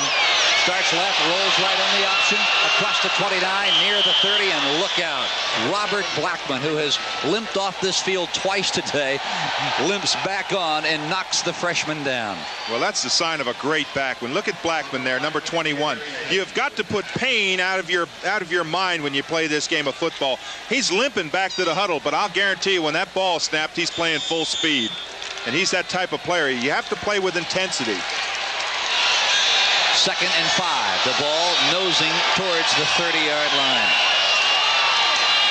Lewis across the 34, out near the 35. It will be close to a first down. Mike Welch on the tackle. Well, we talked about, blocking that pain. Now watch, here's Blackman, 21. Watch him come up on this play. Think he's worried about pain? No way. He's getting a part of that tackle. So Monday, when they start talking about this, they can say, hey, you were in on 11 tackles. You were in on 9 tackles.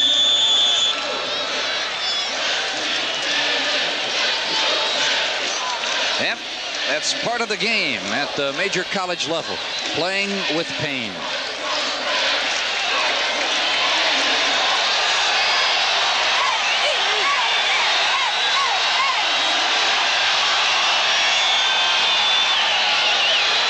Lewis tries to work the right side. Tony Bartley and Jerry Fontenot unable to clear out Henry Green and Eugene Hall.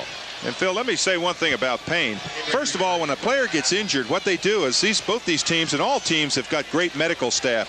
They immediately take him over the sideline. If they think it's serious, they'll take him in and x-ray him. If not, they do an examination on sideline. And if it's like an ankle sprain, something that's not, debilitating where they'll be out for a long while, they let him go back in. But there is an evaluation made by both medical staffs before you allow a player to continue. Richardson rolls right, option, pitch to Woodside. He's across the 44, out near the 45. Gary Joe Kinney out of North High School in Mesquite takes some OB at the 45. Well, we're going to watch Blackman again. Now he's going to get blocked. Look at that. He's just trying to stuff there. Kind of gets swallowed up. He's not moving at full speed.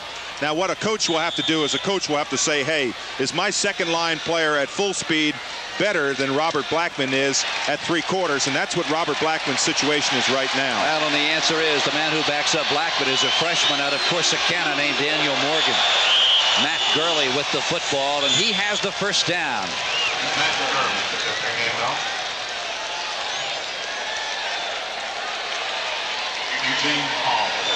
Well, that's power football, and that's where A&M will probably control the game. Power football, straight ahead blocking, man on man, grind it out. Use Woodside to blast up there and block.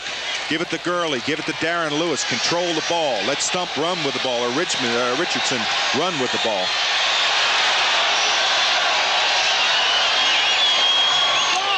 There's the draw. The give is to Lewis, and it didn't fool anybody from Baylor.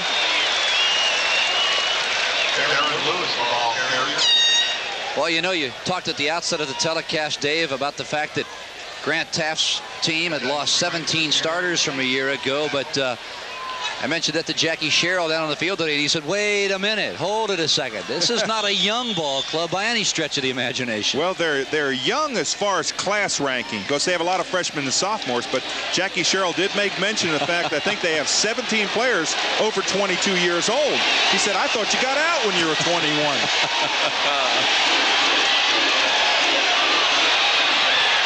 Richardson tries the right side. Gary Hayes brings him down. I think the greatest transition that I'm seeing in college football as we do these games in Southwest Conference is foot speed. The linemen are just as big as when I played college football, but they are so much. We used to time ourselves. Linemen used to time themselves in the 5-second range, 5.1, 5.2, 5.3 for a 40-yard dash. Today, they're in the high 4s, 4.7, 4.8 for a 40-yard dash. Well, you guys could run a little faster when you played college ball because you wore those leather helmets, didn't you? And the high tops. Clock is stopped with 2:10 to play in the first half here at Baylor Stadium. And what a ball game it has been. The Texas A&M Aggies simply in a must-win situation. They're up by 2. We'll be back.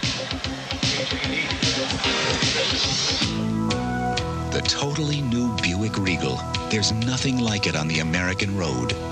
Out on the horizon, the heart of a Buick, the start of a regal new day. The great American road was made for Regal. It's a Regal reward, it's the way it should be in this Regal American land. The great American road belongs to Buick. The desire for a safe investment, the need for convenience, the dream, 5 speeds and no top.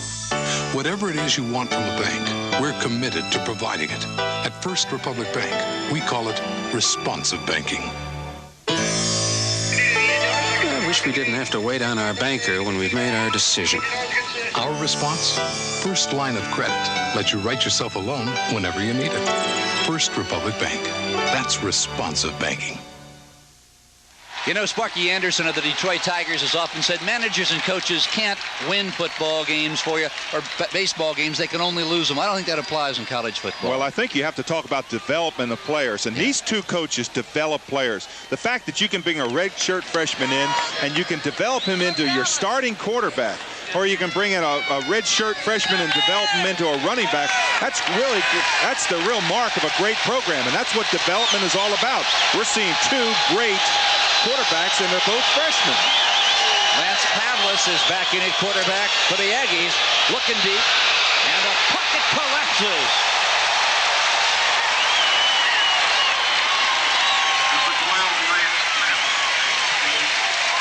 Well, the reason he gets this sack is because he's trying to go against Ray Crockett, the left cornerback. Pavlis looks all downfield. Crockett's got great coverage. He has no one to throw it to. He's got to bring the ball down. You can't stand back there that long and not pick up your receiver. Pavlis had no one to throw to. Sean Wilson, end over end once more. Bobby Jack Goforth gets the good bounce. He'll pick it up at the 9. He's grabbed by the back of the helmet at the 10. He's looking for a face mask call, but there's no face mask at the back of a helmet. I'll tell you one thing. Wilson's got that roll down, doesn't he?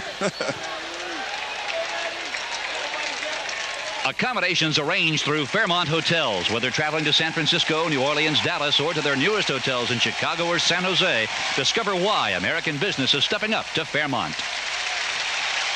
A 47-yard punt by Sean Wilson, and while they have certainly not been things of beauty to look, the end result is exactly what Jackie Sherrill wants. Well, that's the way you want to punt a ball when you're punting into the wind. You want to punt it low, get your trajectory low, and Wilson's gotten 2 great rolls. Deep back, it's Perry, and he doesn't get anything. And right now, Phil, the clock becomes an important ally of A&M. There's 1:20 seconds left to go in this situation. A&M has no timeouts. Now, that's interesting. They use their timeouts. If they have timeouts, they can timeout, get the ball back with great field position, but they gave up that luxury early in the first quarter. Clock running, 1:03, 1:02, 1:01 remaining in the first half.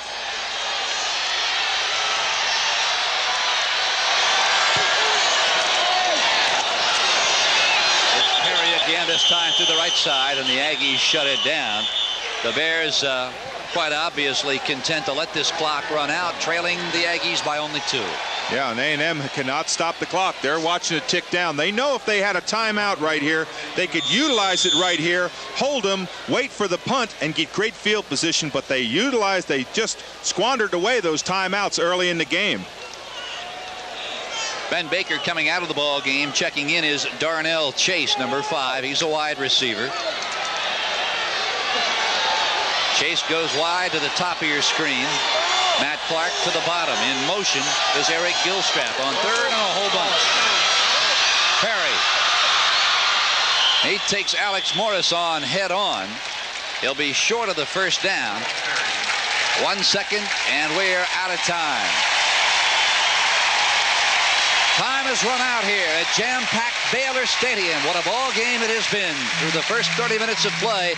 It's the Aggies 12, the Bears 10. We'll be back with more football action right after these messages from your local station. 91 Bravo, proceeding on rescue training mission. 1 weekend a month, you can take off for the beach, the mountains, or a drive in the country in the Army Reserve. Subject spotted. Be all that you can be. It's no picnic, but it's the kind of excitement no other weekend offers. Mission completed.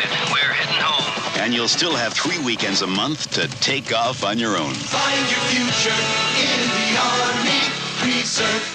Aquamart, with 4 great locations in Houston, is proud to announce the grand opening of its 5th new store. We're marking this proud event with special sales at all 5 locations. 10-gallon setup, just $9.99, includes tank, pump, floss, filter, charcoal, tubing, and dechlorinator, all for just $9.99. Start a relaxing, enjoyable hobby that's fun for the entire family. Up to 55-gallon aquariums in stock at discount prices. Swords, 50 cents. Platies, 50 cents. Up to 50 varieties of tropical fish under $1. Come to Aquamart now for our grand opening specials. 39 KHTV Houston.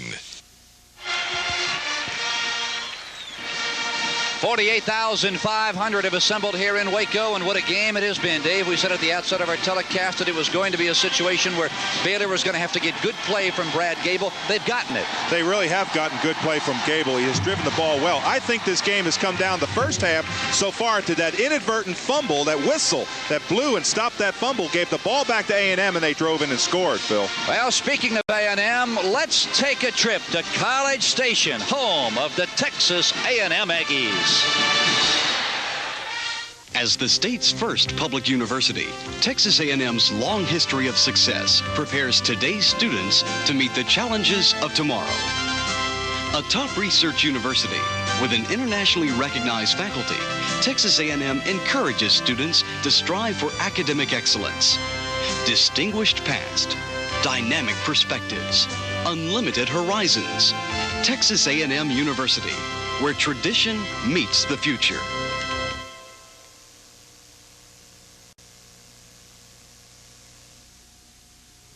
It was a quiet night until the party animal came to town. There's a super party animal. Hey! His name is Bud McKenzie. Bud McKenzie. A red hot nut and a cold Bud Light puts him in a party frenzy. He's Bud McKenzie, Bud Light's original party animal. Go Bud! Go Bud! Oh, yeah! Buzz, Buds. Don't be a stranger. This new car is about to take its first journey. All too soon, deposit buildup in the intake system can begin. To help keep new car performance, we suggest Gulf Super Unleaded with Techroline. No other premium cleans entire intake systems better. Gulf Super Unleaded for new car performance. Unlock the power.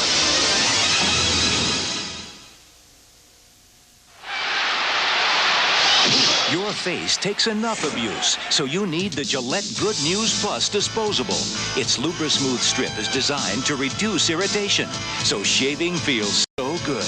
Good News Plus. The Southwest Conference has always been rich in tradition, a tradition of excellence. From Heisman and national champions to Olympic champions, from doctors of philosophy to doctors of medicine, from newsmakers to people who report the news, from legislators with a dream to the dream himself, from Pulitzer and Nobel Prize winners to advocates of noble causes, and to the many other graduates who've gone a little farther and higher because of our universities in the Southwest Conference.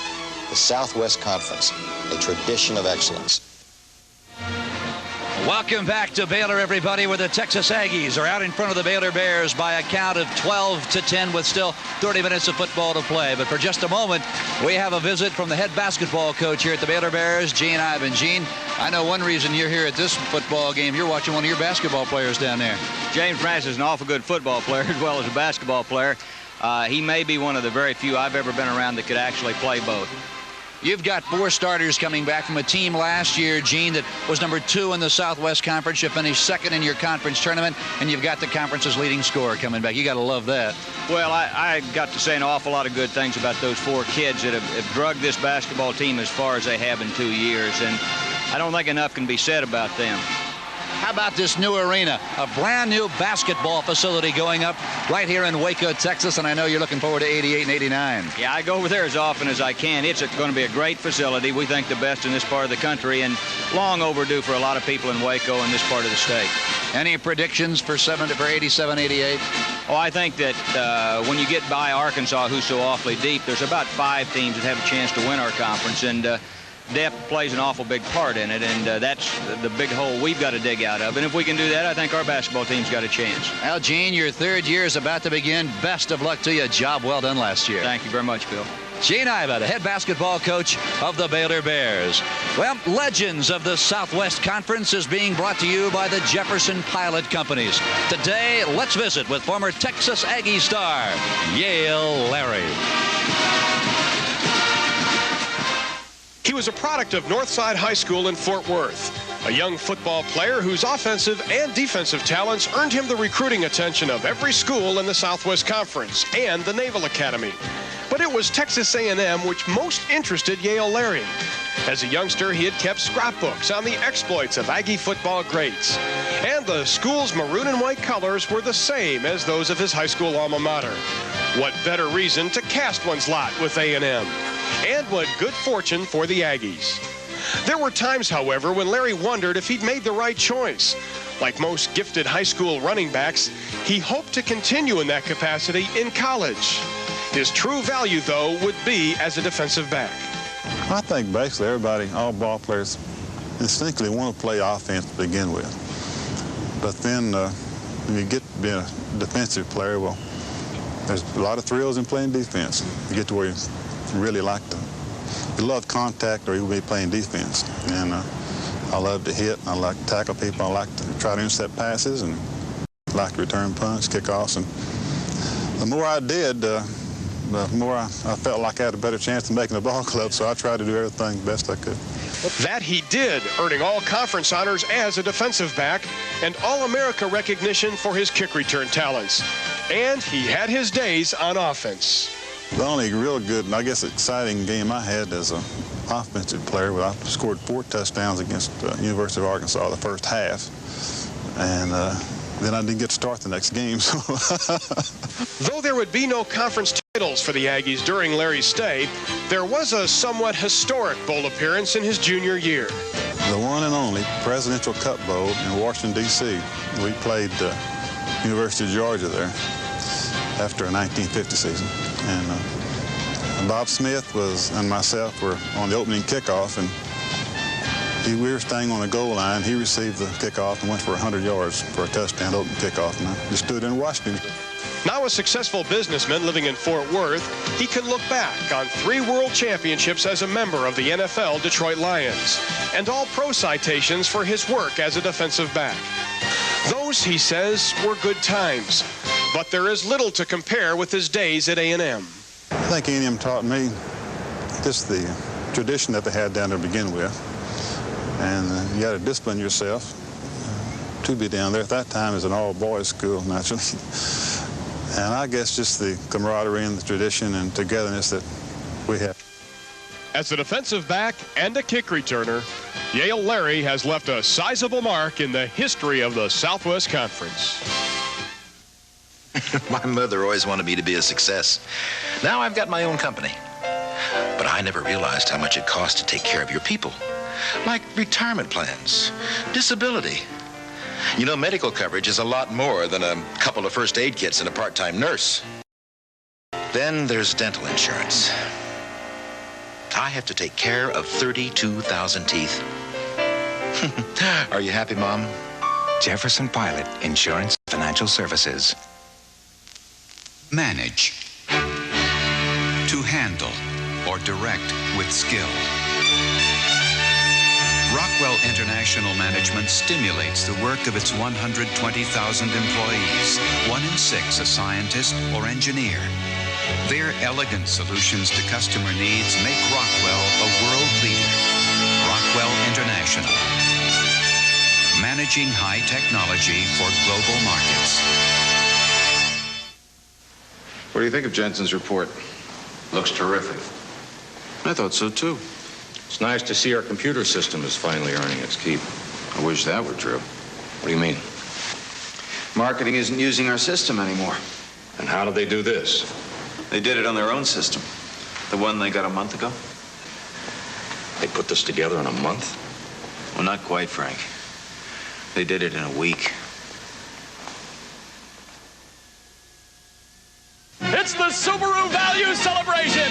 The greatest Subaru deals in Subaru history!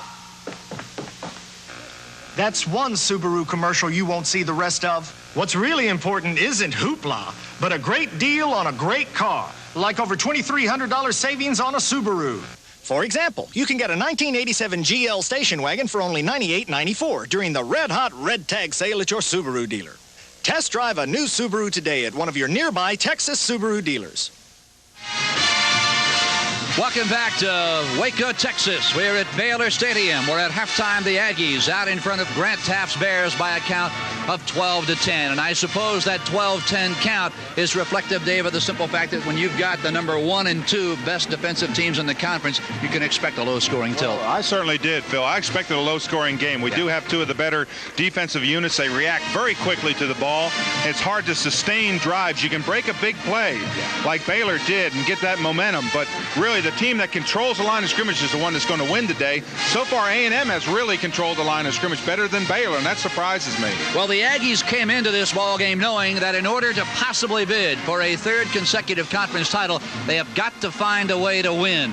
But the Baylor Bears, on the other hand, know this is murderer's row, as Grant Taft said, and this is time to get your stuff together. Absolutely. You've got to get it together when you're playing conference teams. I think the instability at quarterback on A&M has been solved a little bit with the play of their quarterback. They have played well. They've brought Pavlis in when they've had to pass. They've had Richardson in when they want to run the ball. They've had some success, and they have got more yardage, and they are leading right now. But Baylor is certainly not out of it. Baylor has played very, very well. We talked about the youth that Baylor has, the young team that they have, but they have played surprisingly well. One of the beauties about college football is you never know on any given Saturday. Another one of the beauties of the college game is the pomp and circumstance of halftime. Let's take a listen.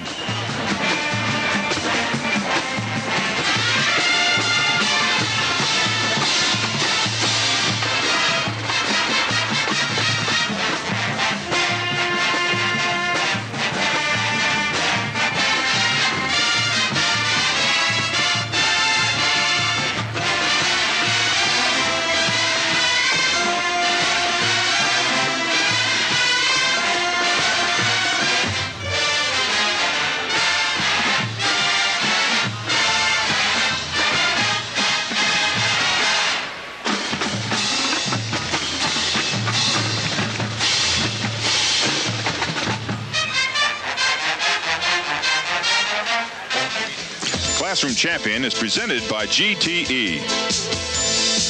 It's not easy. You just have to set your priorities and know what you want to do and stay with them. And you set goals, and in football, and you set goals in school as well. Aggies quarterback Craig Stump faces difficult challenges on the football field with tremendous class. He knows that to be a success scholastically, he must separate athletics from academics. If you let what you do in the classroom affect how you feel on the field, then your performance on the field is going to go down. And the same thing happens in the classroom. If you let the stuff on the field worry you in the classroom, then it's going to affect your grades. Baylor's split end Matt Clark is one of the best receivers in the conference. He also plays quarterback in the short yardage power I offense. Matt's achievements on the football field have inspired him to do well in the classroom. Of course, playing the game is a lot of fun to me. I enjoy practicing, and even when it's hot, that's fun too. So there he is, and there's not every night where you have to come home and really hit the books hard, and there's time to go out and after the games on Saturday or Sunday just to mess around or whatever. But college football has been good to me, and I've enjoyed it and had a lot of fun on the field, in the classroom, and off the field. It's one tough team to make, the academic All-Americans. You have to excel in sports like football, baseball, or volleyball, but athletics isn't enough. You must also be an outstanding student. Each year, the College Sports Information Directors of America select these special student athletes. GTE is proud of them. And as sole sponsor of the Academic All-Americans, we're honored to be part of it.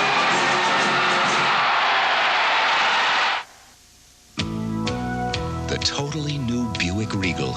There's nothing like it on the American road. Out on the horizon, the heart of a Buick, the start of a regal new day. The great American road was made for Regal. It's a Regal reward, it's the way it should be in this Regal American land.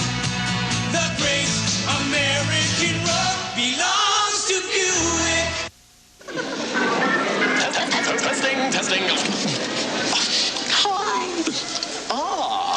cocologists. Waiting for the show? Uh-oh. I see the P word. So listen to this. Next time, reach for a Coke. Become a cocologist. What are you waiting for? Catch the wave. Coke. Win a trip to Honolulu's Hula Bowl and stay at the beautiful Ala Moana Hotel. Enter the Coca-Cola Southwest Conference Superfan Sweepstakes at your neighborhood Kroger store or participating supermarket. The National Association of Collegiate Directors of Athletics is an organization serving more than 2,000 members of the collegiate athletic community. Because its members share common problems and opportunities, NACDA conducts management seminars which focus on contemporary and long-range strategies. State-of-the-art business technology is keeping collegiate athletic departments in step with the times through NACDA. Let's take a look at today's Budweiser halftime statistics. Well, if all you knew about this game was the simple fact that A&M had out first down to Baylor 11-4 and the time of possession 17:36 to 12:24, you would think A&M, Dave, would have a huge lead. But they do not, and these statistics don't really tell the story. There's one statistic up there that we don't have, and that's the number of penalties. Texas A&M has suffered 7 penalties. Baylor only 1 in this first half. Well, that's today's halftime statistics brought to you by Budweiser.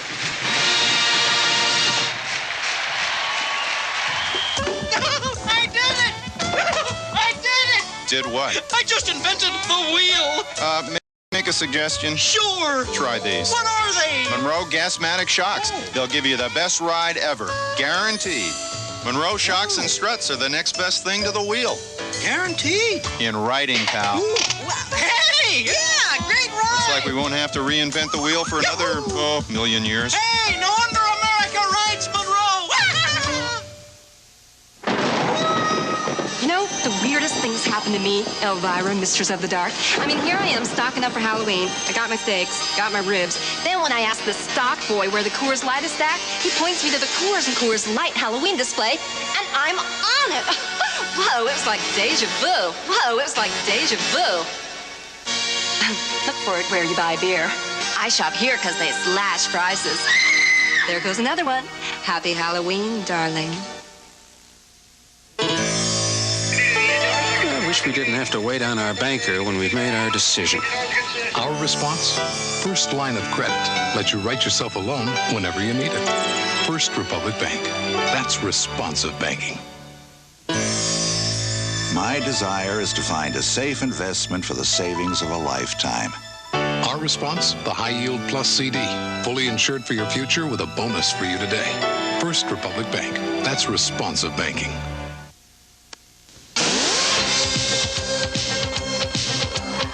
Today's game is brought to you by Diet Coke and your Coca-Cola bottlers. By Apple Computer. By the Jefferson Pilot Company. By Gulf. By First Republic Bank. By Coors Premium. And in Texas, by your local Subaru dealer. Well, you know what's going on here in Waco. Let's take a look, however, at our Apple Roundup. Third period score, LSU in a bid to remain undefeated out in front of Kentucky. And look at that surprise. Maryland, Wake Forest came into this game undefeated. They were 5-0 in the ACC. Maryland is upsetting them in the third quarter. Auburn also coming in undefeated. Georgia Tech and Auburn tied at 7 apiece. And there's another surprise. Surprise that Duke is so close to Clemson, only 10-3 at half. And perhaps the score at Florida over Temple, 24-3 in the second period. Air Force trailing Notre Dame 14-0. The Fighting Irish trying to rebound from last weekend's loss to Pitt. And of course, Michigan State over Northwestern. That's no real surprise. Oklahoma, Kansas State scoreless in the first period. Well, that's a look at scores around the country. And here in Waco, we're getting ready for the second half kickoff. Accommodations arranged through Fairmont Hotels. Whether traveling to San Francisco, New Orleans, Dallas, or to their newest hotels in Chicago or San Jose, discover why American stepping up to Fairmont. Scott Slater, the junior out of Richland High School in Fort Worth. And Phil, if anything, the wind played an important factor. The wind with him, but it's not that significant a wind as it was in the first half. Jackie Ball and Steve Martin back on the 5-yard line, and with the wind at his back, this one sails 3 yards deep. Here comes Martin. He's going to bring it out, tips over his own feet, and falls down. But a flag goes down right next to Steve Martin. And that may be a clip play, and that would just compound this lousy return by Baylor. I believe you're going to find a clip on the play. You cannot touch a person coming down on the field. You cannot touch him in the back. And it was totally away from the play. Really, this is the kind of ball that you let go into the end zone and you bring out on the 20, because it was a high kick and it was about 3 to 4 yards deep in the end zone.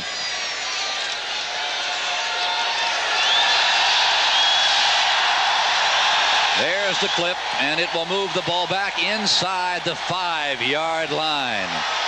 Now there's a look at the Baylor Bears' success or lack thereof in the first half. Well, you see the number of times they got the touchdown just before the half, and that was an important touchdown for them. Now this is not exactly the way Grant Taft had it drawn up on the blackboard at halftime. You don't want to begin this deep to begin a half. That's for doggone sure. Brad Gable's the quarterback. Behind him is Charles Perry. Gable wants to put it up. Got a man wide open, intended for Ben Baker, and he was wide open. Gable simply missed him. Now watch from field level action what Brad Gable sees. Now this is right behind him. He pulls up now. See, he sees the drop of the backs. Now he really throws a poor pass here. He throws behind his wide receiver, but he wasn't under a lot of pressure. You can see there's number 4, Ben Baker, coming into the position. And you said it, he was wide open. But that's a smart play, the pass from down there. It's the fastest way to pick up yardage. Baker comes out of the ball game. Bobby Jack Goforth, the sophomore from Caldwell, Texas, is in. Gable rolling near side, pitches, trying to turn the corner, and he won't do it. It is Charles Perry. He loses the ball, but fortunately for the Bears, loses it out of bounds. And you cannot go by Kip Corrington without having the speed play an influence in this game. Now look at the pressure there. He almost gets tripped up there. That's number 24 coming in there and trying to trip him up. Now watch right here. You'll see he's going to flip the ball. Look how fast Corrington comes into the picture. He's right in that picture. 3rd and 8 from the 6.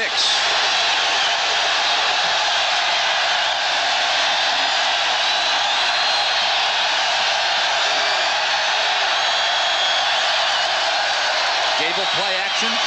Fake screen, now delivers to Gilstrap, and it'll be short of the first down. A little double pump produces 6 yards, but it will be way short of first down territory. Dana Batiste, good coverage. And that will bring Pete Rudder, the freshman punter for Baylor, on once more. And Rudder knows if he ever needed a big kick, it's right here. He does not want to give A&M the ball in their own field territory. He's got to get it out at least to the 50. His 4th punt of the afternoon, held up by the wind. It is taken, fair cut by Rod Harris at the 42-yard line. A 31-yard effort for Rudder. Now we checked in a moment ago on the Bear drives in the first half. Take a look at the Aggies. That first touchdown drive aided by a mistaken whistle that negated a fumble and a recovery for the Baylor Bears. Ultimately, the Aggies took it in for the first score. And, of course, that touchdown at the bottom, that was only from the 28-yard line of Baylor. Bucky Richardson to begin the second half for the Aggies. The pitch comes near side. It is Darren Lewis. A gain of 2 before James Francis. Correction, Henry Green on the tackle. And Phil, it's always interesting for me and fun for me to watch what adjustments they've made at halftime. When you go in at halftime, you start making those adjustments. Coaches sit down, try to figure out what's working, who's doing a good job, maybe spur on some of their linemen a little bit to get them to control a little bit more. But now you see the real chess match, how they're going to attack this Baylor defense, how Baylor is going to, of course, attack Texas A&M. Rod Harris single coverage on Norris Blunt. This is a running play all the way for Richardson, and he is grabbed around the ankles and thrown to the AstroTurf. Reggie Howard and Keith Rose, the defensive ends, combining to pinch Richardson.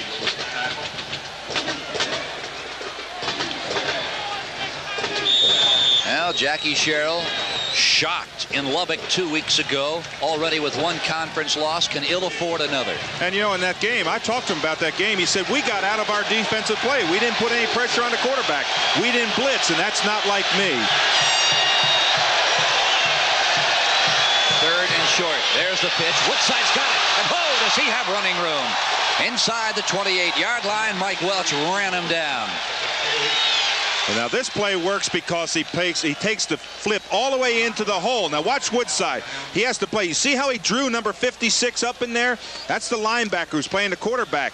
You have got to run that pitch into the hole to draw the tackle, the inside linebacker, on you. Then you pitch the ball. That's what allows it to break wide. First and 10 Aggies at the Bears 26.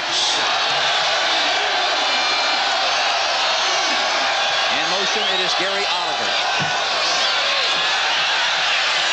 Matt Gurley, fullback, tries the left side, following Pappas and Cheek. Gary Hayes and James Francis. Boy, James Francis, who Gene Iva was talking about at halftime. James Francis, not only an outstanding backer, a pretty fair basketball player. He is filling in some awfully big shoes this year at the weak side, Dave, filling in, of course, for the graduated Ray Berry.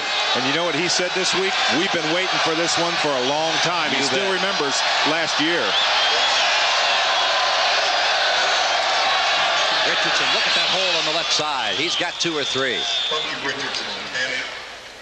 Mike Pappas, the freshman left guard, and Lewis Cheek, the senior left tackle, have been doing an outstanding job on Russell Sheffield and Keith Rose. Yeah, we expected a lot more out of Keith Rose, but he is up against quite a talent today. He's up against Lewis Cheek. Both of them have good pro prospects ahead of them. They both look like the caliber of player that can play in the National Football League. They both are dominant players, one for defense, of course, one for offense. It's a classic matchup.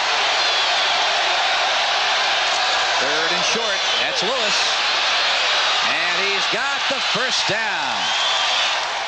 And it is the man we spoke of, the sophomore Francis, who takes him out after a gain of 6. Now you're going to see this is going to go to your right. Watch Lewis when he gets into the hole. He does a little stutter step right there, kicks back outside when he just sees that red flag that's in your picture there. That's what he's looking for, the marker to get that first down. Every good running back knows how far he has to go to make that first down. First and 10 from the Bears' 14-yard line.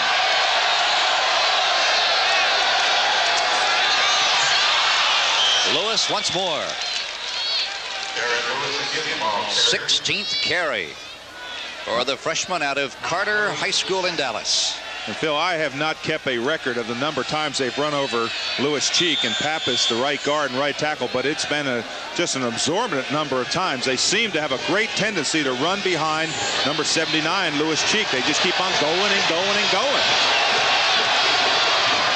On the I formation, second down and 7. Oliver comes to the near side in motion. The pitch goes to the weak side. It is Woodside to the weak side, and he's taken out of bounds.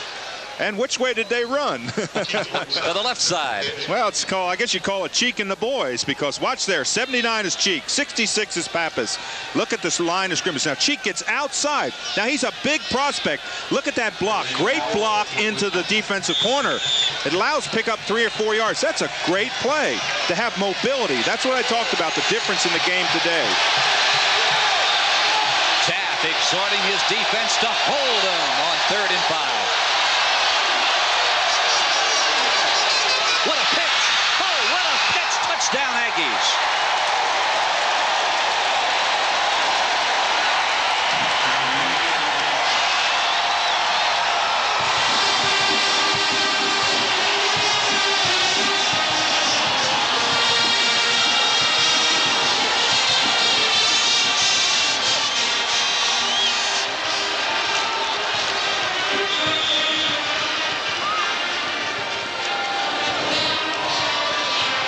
Slater. He has missed 1 extra point today from the hold of Stump. This one sails through, and with the clock stopped, 10:39 to play in the third period, A&M by 9. And if you remember, I said you have got to run the ball into the hole. Watch him run the ball into the hole before he flips. There's what drew the play, and it's just a jog into the end zone for Darren Lewis. But the quarterback took the play all the way into the hole, tossed it for a touchdown. Lewis, his 17th carry of the afternoon, gives the Aggies a 19-10 lead. Still plenty of time remaining. You've probably heard that Coors isn't pasteurized. Well, it's true. It's also true that Coors is the only major brewer who won't pasteurize any of their beer. The reason? It's taste.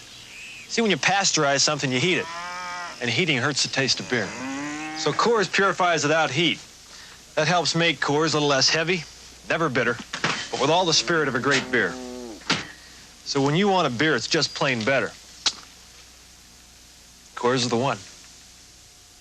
Okay, now the first thing you do when cleaning fuel injectors is to make sure you have plenty of Conoco unleaded gasoline.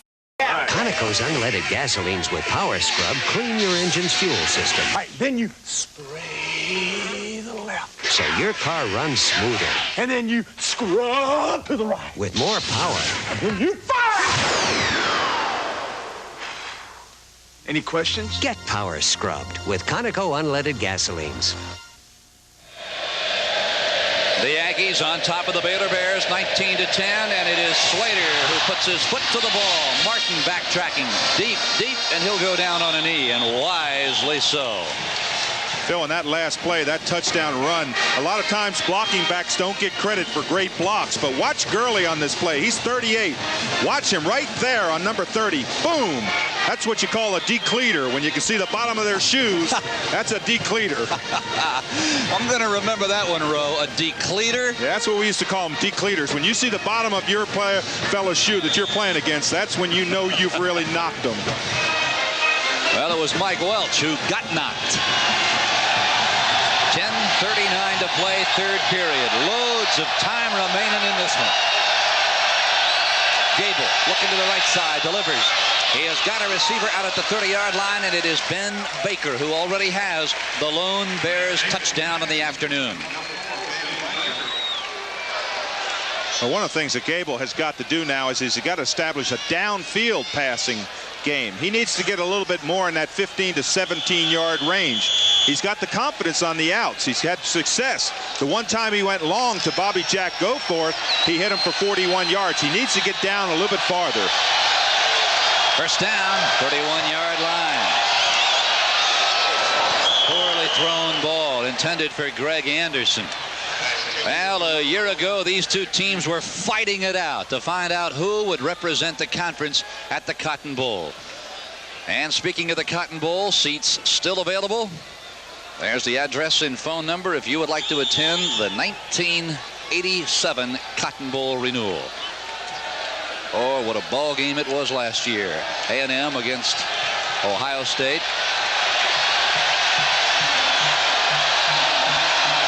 Second down and 10. Gable appears to be somewhat confused. Gets it off in time. Here comes the blitz. Passes up, and it is knocked away. Intended for Anderson, Alex Morris. Boy, and Alex Morris, number 30, is playing great one-on-one coverage. Now, Gable reads the blitz. Now, watch Morris. He's in the bottom of your screen. He's got him one-on-one. He's got to come up and play him. He's going to try and jam him on the line. Now it's just a foot race. He looks back to pick up the quarterback. That's just a well-played ball. I'll tell you right now, Alex Morris can play in the National Football League if he covers like that. What a game he had last week against Houston. 15 tackles, 5 sacks, and he caused 2 fumbles.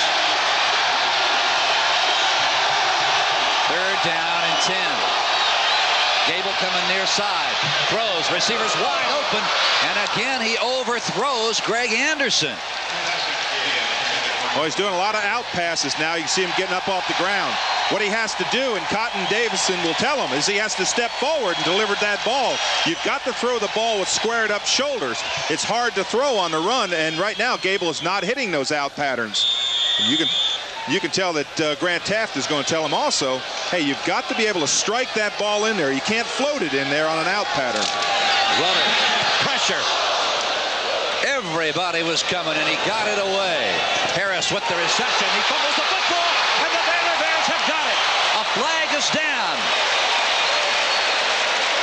And Phil, what this flag, I'm afraid, is going to be is that they didn't give him 2 yards to catch the ball. I think you're right. You've got to give the receiver 2 yards to catch the ball. And they flashed by him, and that's what you want to do is flash by him, but you have to give him 2 yards in order to catch the ball. A 31-yard punt as the officials confer.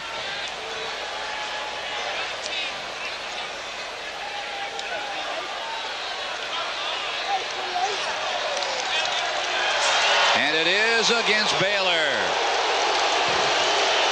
Wow. That's called interference with the reception, and Grant Taft doesn't like it. Now, maybe you can see it. Now, watch right here. No one's in the picture. There's the fair catch signal. Now, watch and see if they're about 1.5 yards, 2 yards from the ball when it comes down. You can see 45 in there. He flashed in front of him. That's what caused the penalty. Now, I'll tell you, you're allowed to flash in front of him before the ball gets there. That was awfully close, because if he flashes in front of him and gets out of the way, it's not a penalty. Well, earlier in the game, Baylor victimized by a horrendous inadvertent whistle. This one very, very questionable.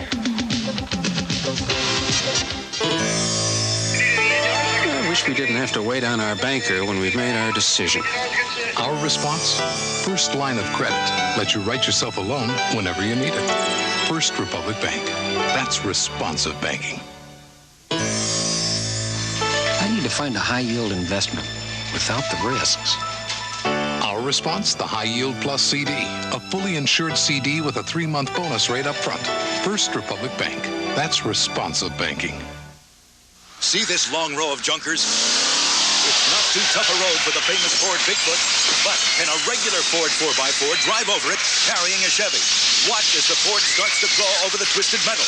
Only Ford has twin traction beam front suspension, and this year only Ford has a complete line of multi-port fuel-injected engines. Yes, the Ford makes it over the torture road and joins its big brother. Ford, the best-selling pickup in the world. The best-built American truck 7 years running. Built Ford Tough. Now watch this play here again.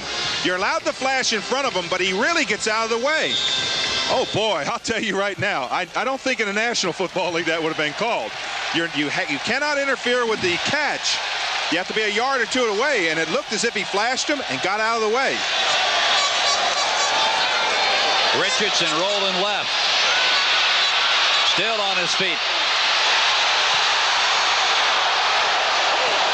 And boy, does he take on Robert Blackman.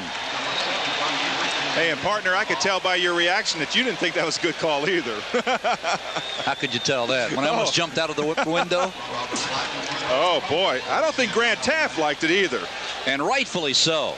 Well, see, he's talking to the official afterwards, and you can see the disgust when you start moving your shoulders like that. He's got a few things to say. That's when you adjust the glasses and you try to walk off. He's a man of great composure. He has total control of himself during the game, even though his emotions are running wild inside. Second down and 5. Richardson. What a hit on Matt Gurley. Eugene Hall, the junior out of Yates High School in Houston. Oh, boy, you want to see what it's like to run into a brick wall. Watch Eugene Hall here. Just as he gets the ball, look at Hall. Bam! Perfect tackle. Just, oh, boy, I don't know how he held on to the ball. I'll tell you right now, that's a big league stick. I'll tell you what, those guys that play along the front line at any level of football, Pop Warner, high school, college, or the pros, they don't have much to cheer about often, but those are the kind of things those guys love.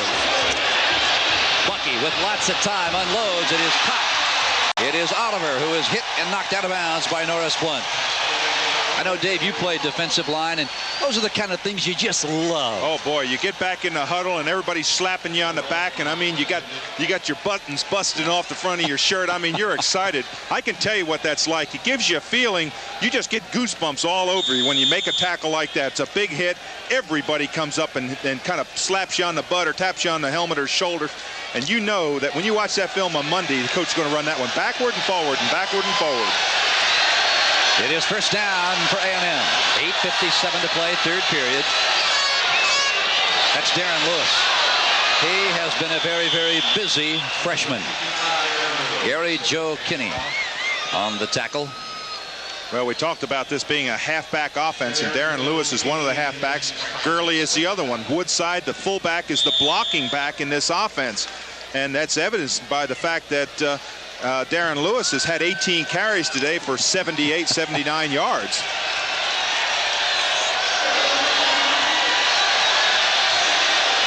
Second down and 6. Option again. Boy, look at the hole Richardson's running through. Finally stopped by Mike Welch. Oh, A&M opening up huge holes on that left side. Well, where did they run? Now, you got to slant your defense towards Cheek, because look at him come off the ball. There he picks up the linebacker. That linebacker's out of the play. He's out of it right now. There's no way that he's going to get back in. You can see him turn. You can see, and that's James Francis. I mean, he's a good linebacker. But Cheek is just having an extraordinary day, and they are running continually to that left side. Now, what you have to do is you have to slant your defense that way, or at least compensate for it.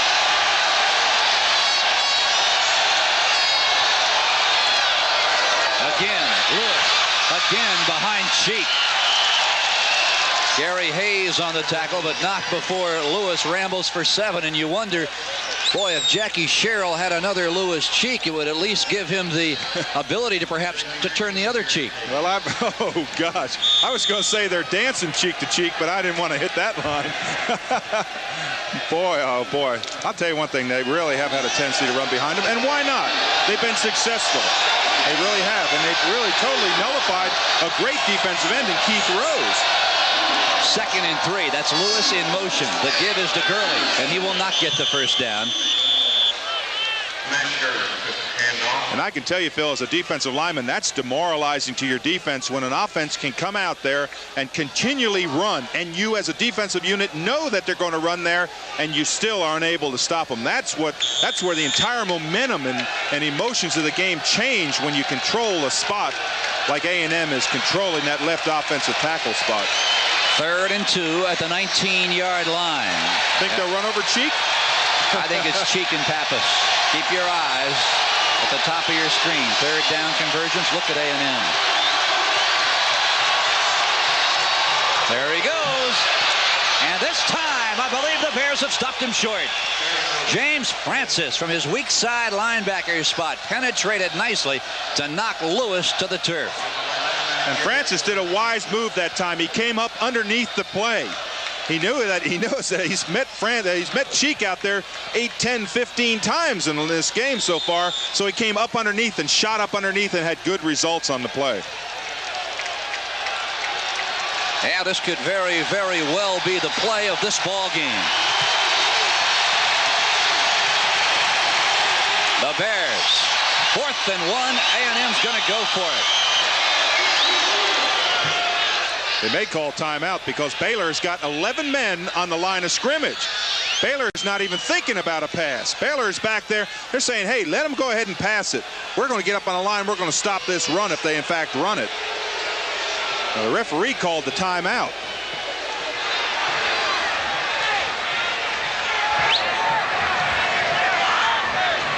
Grant Taft saying, let them play. We had our defense in there. Now the Texas Aggies have called a team timeout, one of their 3 here in the second half, and it stops the clock with 5 minutes and 55 seconds to play. And it's the Aggies trying to add to their 19-10 lead. I don't know about you, but it seems to me I'm not doing business with real people anymore. I get mail addressed to Mr. Current Occupant. I order a hamburger by talking into the mouth of a plastic clown. Even my insurance agent's a toll-free number somewhere, I don't know where. Whatever happened to personal service? Sometimes, just for fun, I let my gas gauge get real low just so my car will talk to me. I mean, is there anybody out there? Jefferson Pilot Insurance and Financial Services. Your face takes enough abuse, so you need the Gillette Good News Plus disposable. Its Lubrasmooth strip is designed to reduce irritation, so shaving feels so good. Good News Plus. This week, it's the TCU Horned Frogs and the Baylor Bears. Boy, it should be a great ball game. Two fine football teams, a lot of talented players. We couldn't be any more excited about it. I know one thing. Grant Taft is going to have those Baylor Bears cranked up and ready. So will the Horned Frogs be ready. You be there. Watch it right here on Ray Cobb this Saturday. It all happens 1 week from today right here in Waco, Texas. But right now, Grant Taft's Baylor Bears had better get fired up to perhaps stop the field goal attempt by Scott Slater. Well, this would put him up by 12 points. So it's a big kick. Problems with the snap. Stump's throwing downfield. It is caught, but way short of a touchdown, but they will get the first down. Oh, that can take the wind right out of your defensive sails. I couldn't see who made that catch, but he made an unbelievable catch. I think it's a backup tight end. It is. It is Wally Hartley. That was unbelievable. Watch this catch by the tight end. Now watch him dive for the ball. Boy, he couldn't have a bigger catch than that. Wally Hartley, a tight end backup. Oh, boy. That's a first down for the Aggies. Everything Jackie Sherrill's trying is working. Woodside tries the right side. Now comes back to the left. He gets to the line of scrimmage and is taken down, and we've got a flag going down. And it may be a clip. That's going to go against the quarterback, Bucky Richardson, for a clip. He was out of position. There it is. That's the sign. And that is going to really help the Baylor Bears. Now, you might be able to see. Now, watch the right side of your screen. You're going to see the quarterback. 81's in good position. There's the clip. Right there's the clip on the back. Quarterbacks don't get a big chance to block, but they ought to learn at least. Don't quarterbacks know you don't block when you can read the name on the back of the jersey? Now, Bucky Richardson was trying to lay a block on a guy who weighs about 50 pounds more than he does, Reggie Howard. Maybe that's why you hit him in the back, so he don't see it. Who was that guy? And you can see the penalty situation. We talked about A&M. A&M has been plagued by penalties all this season, and they've added 8 more today. It's a big one. First and 25. The ball at the 29-yard line. From the I formation. Richardson looking deep, going for Harris. He's behind the defender, and it's going to be pass interference. Ray Crockett grabbed Harris just a split second too soon. And he really had no choice on the play. He had to grab Ray Harris on this play. Rod Harris, excuse me. He had to grab him on this play.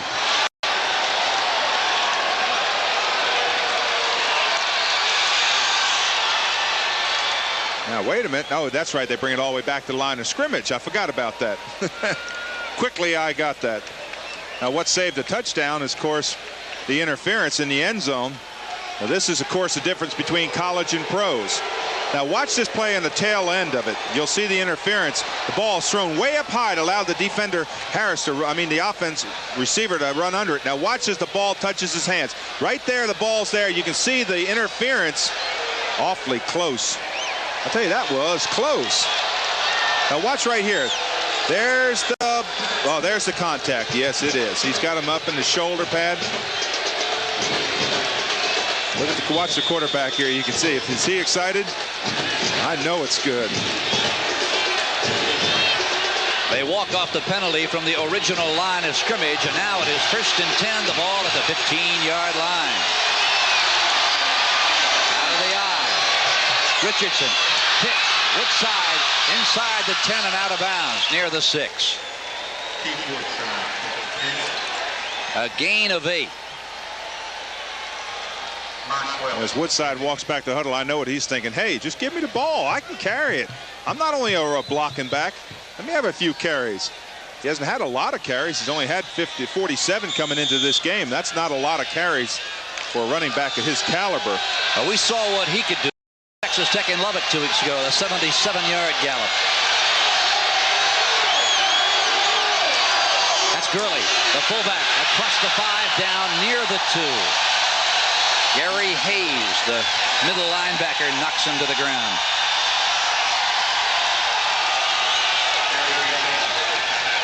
You want to see what college football's like? This is the way the middle linebacker. That's Hayes sliding in there. He just head-to-head contact. Good night. Gurley hit him. Hayes didn't wrap him up, but that was quite a collision there on about the 4-yard line. It's a first down, and it is first and goal now from the 2. Gurley, touchdown A&M.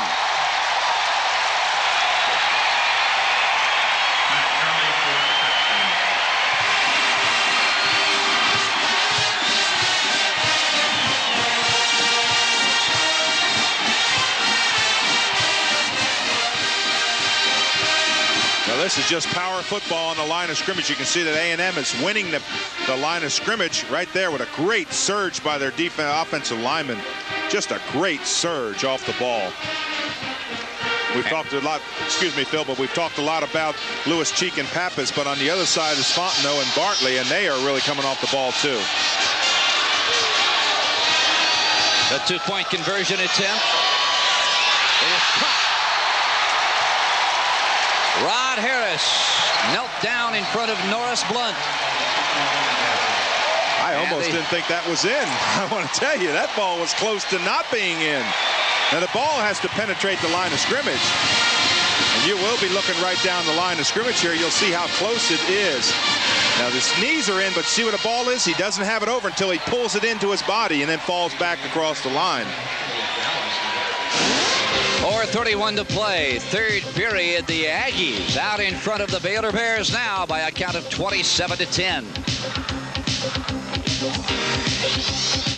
It's man against machine at the Silver Bullet. Lou, what is this thing? Oh, it's our new punching machine. Watch it. Put your money in here. Light goes on. Wham! Tells you how hard you punch. Come back when you're a man. Hey, Carlos Palomino, you're a world champion. Give it a shot. Here, hold my Coors Lights.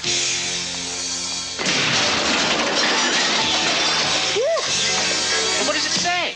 No mas, no mas. There's no slowing down with the Silver Bullet tonight.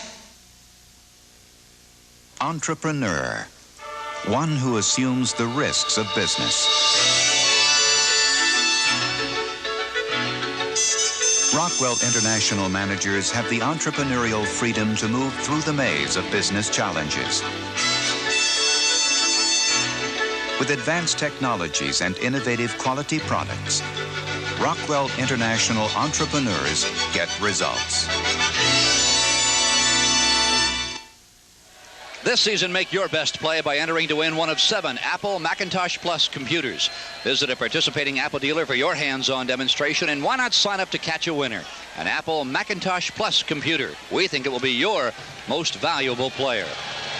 Well, a moment ago, Matt Gurley, his 6th touchdown of the year, 5th on the ground.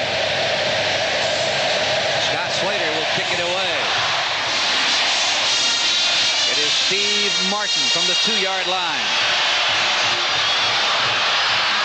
Across the 24, near the 25. Well, again, we talked about the dominance of the line, the ability to control the defensive player. Watch Hayes step up in here and meet Gurley. I mean, he meets him head-to-head, but look at the surge in there. You can just see that the whole line is surging forward. Really, Hayes was in position to make the tackle, but the line just almost fell into him. He's in perfect position. Jackie Sherrill has got to be happy with today's play over last week and the week before, of course.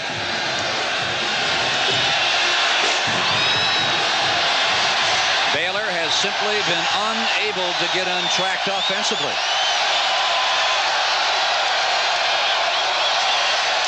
Gable comes left, throws back behind the line. And all of that for a measly 3 yards. Well, our storyline sure is changing, Phil. It's gone back and forth, but you can see the 2 possessions, 2 touchdowns in this third quarter, and that has really changed the complexion. And look at the difference in the time of possession. We talked about A&M having the advantage. Look at the advantage they had in the third quarter. Almost 9 minutes to barely just under 2.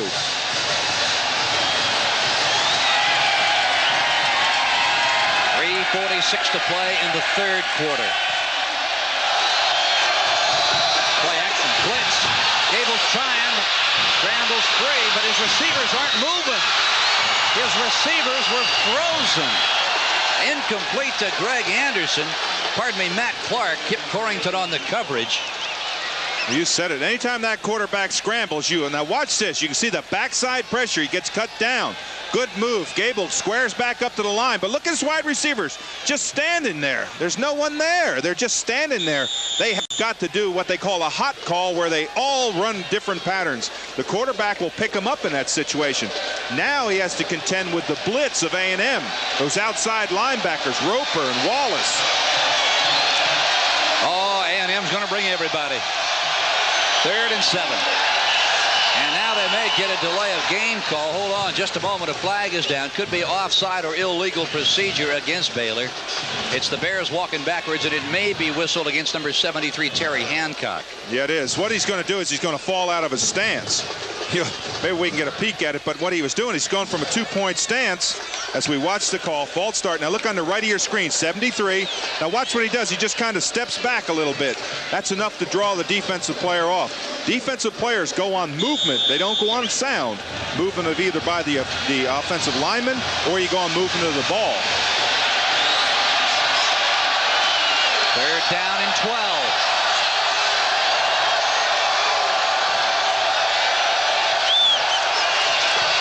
Gable puts it up. It is caught. It is caught by Matt Clark, but was he out of bounds? Indeed he was. It'll be 4th down, and Rudder is on to kick it away. Now the first person to signal out of bounds is Jackie Sherrill. You can see there. Now watch the ball. It's a well-thrown ball. It's high, but watch Jackie Sherrill's hands. As soon as he got down there, no good, no good, no good. And there it is, a nice catch, but you see the 1 foot coming down? He was truly out of bounds. An entire foot was out of bounds. Wasn't even close. 6th punt for Rudder. That one will back Harris up. He's got it at the 31. Good return back across the 42. A 46-yard punt, an 11-yard return.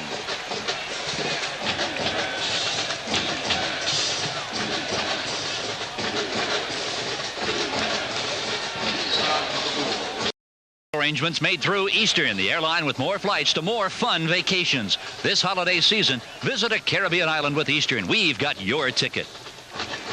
Well, we talked about time of possession in the 3rd period alone. How about on the ball game? And oh man, take a look at this. Oh, that's total dominance.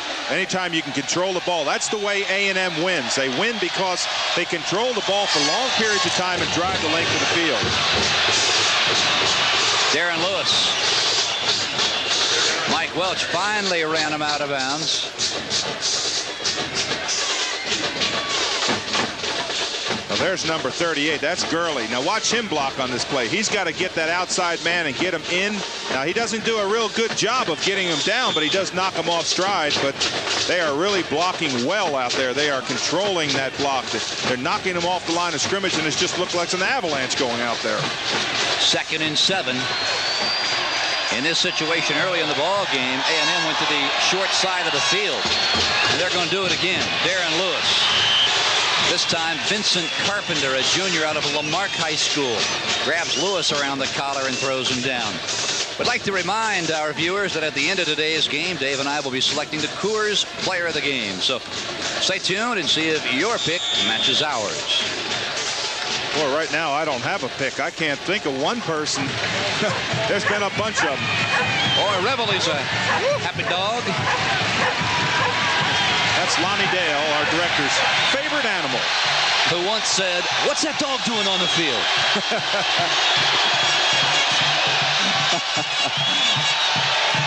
Richardson rolling right. Throws. Caught by Percy Waddle. And oh, he took a crunching hit. You heard it. Ray Crockett delivered it. Watch this hit by Blackman coming across here. Now Waddle's got to look the ball in. He gets hit. Now he's down on his knees. Watch Waddle. Bam. You can see right there, he just bends him over backwards, but he does the right thing. Waddle gets right up and starts running. That's what you want to do. Don't show him that you're hurt. Don't show him it had any influence on you. Crockett actually had Waddle by the ankle, which allowed Blackman the chance to nail him. That's Gurley. Across the 35, inside the 34 were Mike Welch. Yeah, right now A&M is really taking control. You know, I talked about them not being a great team coming from behind, but when they've got a lead like they do right now, they've got a 17-point lead with less than 2 minutes in the third quarter. This is when they really take control of the game. This is when they play Jackie Sherrill type football, power football, running plays. They don't fumble often. They control the ball. That's what he wanted today, and he's getting it so far. Rod Harris to the top of your screen. That's Richardson again to Gurley running behind Cheek. And he is moving the ball inside the 22-yard line. A gain of 11. Well, our Apple Roundup scores. It's LSU now beginning to lay it on the Wildcats 28-9 in the fourth period. Wake Forest trailing Maryland 14-zip. And there's that Georgia Tech-Auburn game. That's no surprise. Duke has come back. Clemson, I should say, has come back and tied Duke now. Uh-oh. Look at there. That's my alma mater, Penn State, Syracuse. Wow.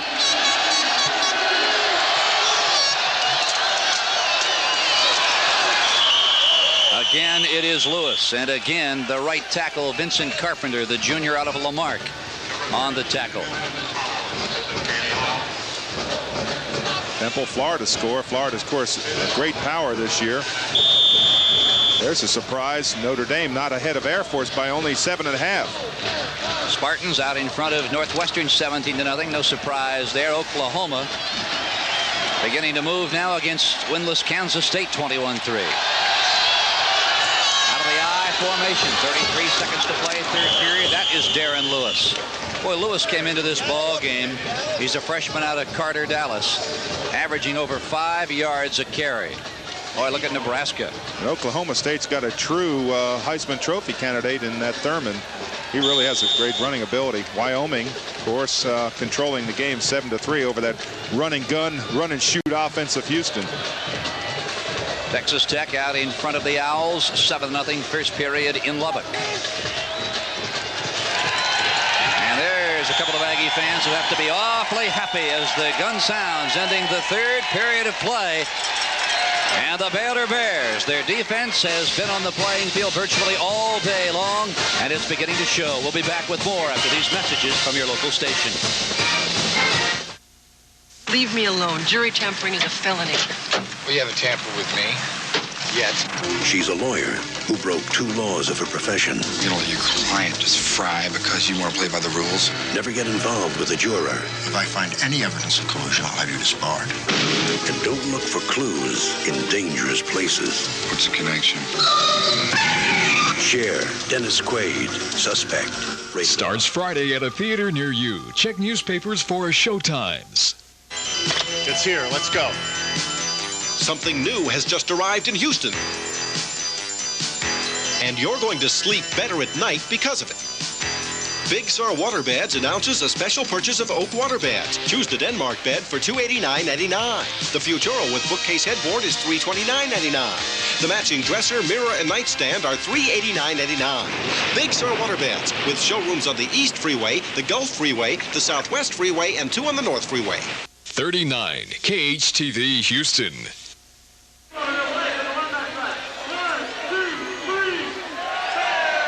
The Aggies over the Baylor Bears 27-10 as we are set to begin our final 15 minutes of play. And as you look at defensive end Guy Broom of Texas A&M nursing a very, very tender right knee, you've got to believe a little of that pain has gone away when he looks up at that scoreboard, Dave. That's true. We thought he might be an integral part of this defense, but really their offense has come out and dominated the game. Now, if you're a Baylor fan, what you have to hope for right now is a miscue by A&M. They've had a lot of things go right. Richardson has come in and he's led this team, and they've run the ball well. You've got to hope that they can at least hold them in a field goal in this position because they're down 27-10. Baylor has got to stop this drive. 3rd and 6 as we begin the fourth quarter of play here in Waco, Texas. Phil Stone along with Dave Rowe. Richardson putting it up, going for touchdown. He's got it.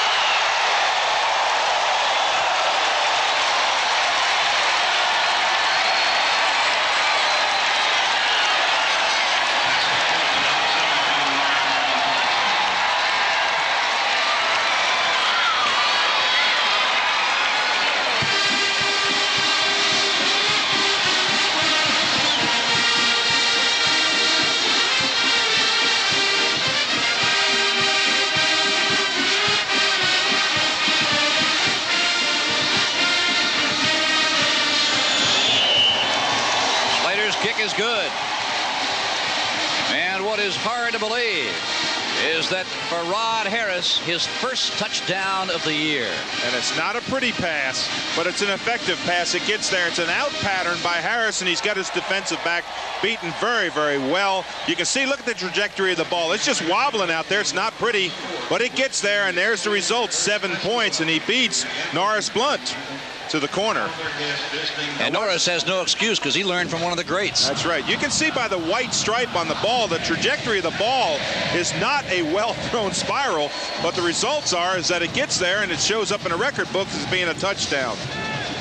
Norris Blunt, number 28, the man that Harris beat out of Monterey High School in Lubbock. Of course, Norris's father, the great Mel Blunt, former defensive back with the Pittsburgh Steelers. And there's the scoring drive. Didn't take him long to go 57 yards. No, it certainly didn't. And you can see again the time of possession. The reason the time of possession is so much in their favor is because they predominantly run the ball. They control the ball on the line of scrimmage. That keeps the clock going. They run the ball on the ground. Tick, tick, tick, and the clock just keeps on going. And boy, it gets long for Baylor. But now it's air out time for Baylor.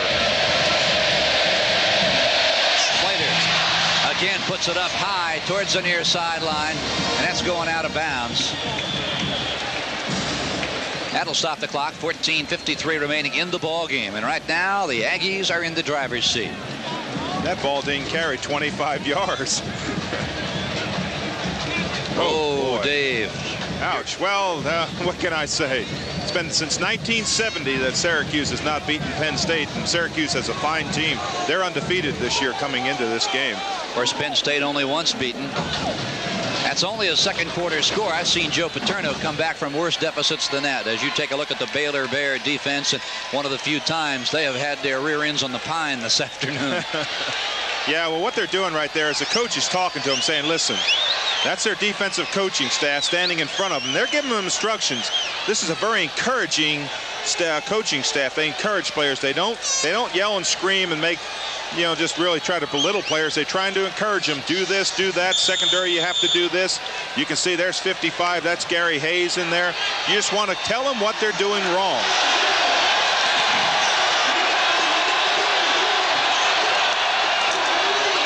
Freshman Brad Gable right over the middle, and he has got a receiver. It is Kobe Fornes, the senior tight end out of Steubenville High School. Stopped by Adam Bobb and Dana Batiste. Well, as we mentioned at the outset of the telecast, this is a very, very big game, Dave, in terms of the standings, because if this score would remain, Baylor would be 2-1. Texas A&M would be 2-1. Arkansas and Texas playing later today. Yes, and Texas could be, they're a team that had a lot of trouble with Oklahoma last week. There could be theoretically 3 or 4 teams tied. That's Jackie Ball, senior out of Beaumont, Texas, hit and leveled by Dana Batiste. And to tell you about the dominance of offensive play, A&M has run the ball 67 times. Baylor has had it 36 times, 37 after that play. So really, that's a lot more plays. When you're running 30 more plays than your opponent, you're controlling the ball.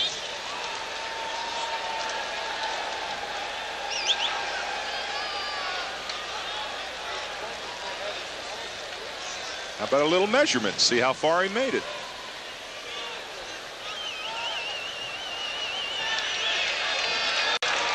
See, I knew that was good, Phil, all the way. I could tell, especially when they strengthened that chain out.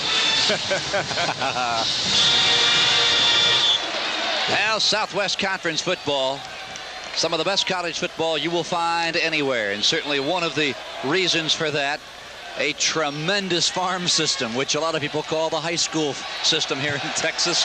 Last night, Dave, 1,044 high school games were played in this state. Gable throws it up, got a receiver, and overthrows Kobe Fornes.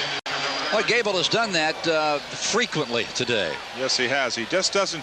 He's been a little bit tentative today. I talked about his maturity, and he has a lot of maturity, and he's learning every game. That time he kind of panicked.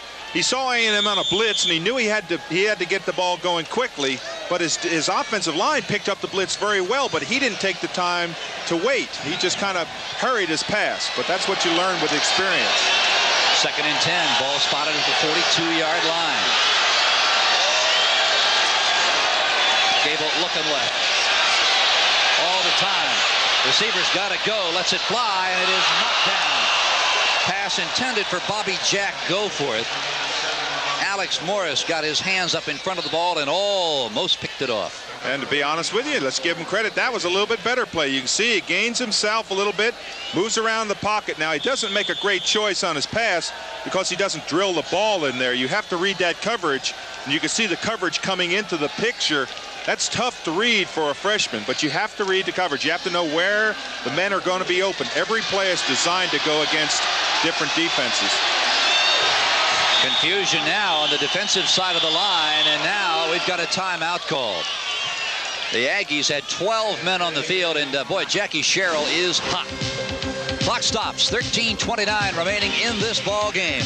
Baylor 24 points to the rear of the Texas Aggies.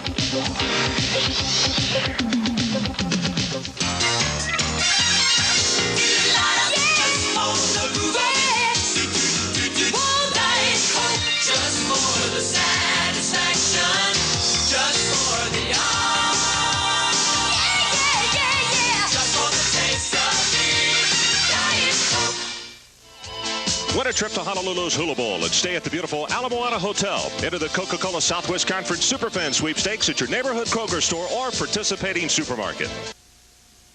Okay, now the first thing you do when cleaning fuel injectors is to make sure you have plenty of Conoco unleaded gasoline. Yeah. Conoco's unleaded gasolines with Power Scrub clean your engine's fuel system. All right, then you spray the left. So your car runs smoother. And then you scrub to the right. With more power. And then you fire! Any questions? Get Power Scrubbed with Conoco unleaded gasolines. Fans, you know you can win a trip to the Cotton Bowl or the grand prize, a trip to the Hula Bowl on Delta Airlines. You'll stay 3 nights and 4 days at the beautiful Ala Moana Hotel. Just stop by your nearest Kroger store or a participating supermarket and enter the Coca-Cola Superfan Sweepstakes. 13:29 remaining. Those are the damages. It has been all Aggies. 3rd down and 10. Aggies appear as if they're going to bring everybody. And now they drop. Gable rolls right, wants his receivers to go, now throws wide open. It is Greg Anderson, the freshman out of Odessa. Popped by Kip Corrington, but not until Anderson rambles for 18. And this is what's going to help Gable. Watch how he directs his wide receiver when he runs out of here. He's got good confidence. He has good spurts here. Now watch right there. See, that's a hand motion. Go across, go across. Now he finds his wide receiver open. That's what he has to do. That's called maturity as a quarterback. You can see the hit by Corrington at the end. He just leveled him. Again, Gable, look and beat. Sideline, cut. And again, it is the freshman, Greg Anderson. A gain of 15 before Alex Morris takes him out. Well, Phil, I remember what you said as we watched Gable on this out pattern. You said that we cannot count out a Grant Taft team, and you cannot count out a team that can strike so quickly, and that's what Gable is able to do. He's able to strike quickly. If he can get this score in, there's still a lot of time in this football game. Steve Stutzman, a freshman tight end, has just come into the ball game. And no running room at all for Baylor. Jackie Ball, the senior running back out of Westbrook High School in Beaumont. When you see Stutzman come in, he's quite a story. He is he's number 80 in your scoreboard, probably number 1 in the hearts of his team. He was a high school parade All-American. He was All-State. They said he averaged 28 yards a catch in high school. He was Mr. Everything in school.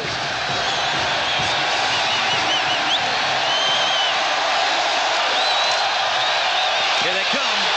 Down goes Gable. The ball pops loose. And I'm not sure who's got it. Gable is crunched, and the Aggies have the ball.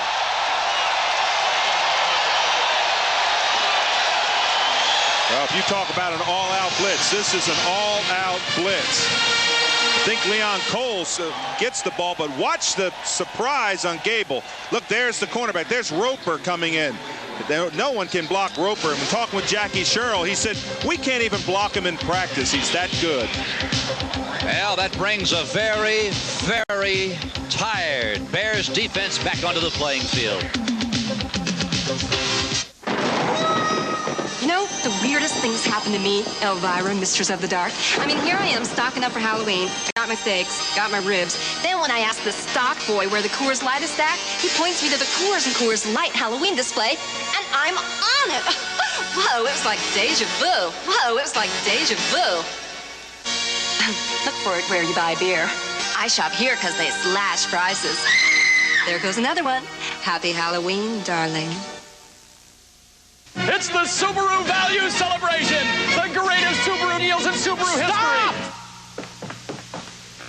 That's one Subaru commercial you won't see the rest of. What's really important isn't hoopla, but a great deal on a great car, like over $2,300 savings on a Subaru. For example, you can get a 1987 GL station wagon for only $98.94 during the red-hot red tag sale at your Subaru dealer. Test drive a new Subaru today at one of your nearby Texas Subaru dealers.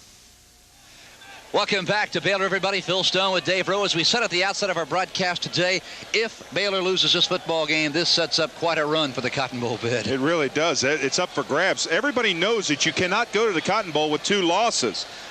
Gerald knew that. He had his loss at Texas Tech, a real startling loss. He knows that he can't lose today, and he's got good command of this game so far, Phil. I'll tell you what, that has got to be the feeling right there, what that Bear defense must feel like, right on their backs. Well, they really have been out there a long time. You just can't play on the football field twice as many plays as your opponent, especially on defense.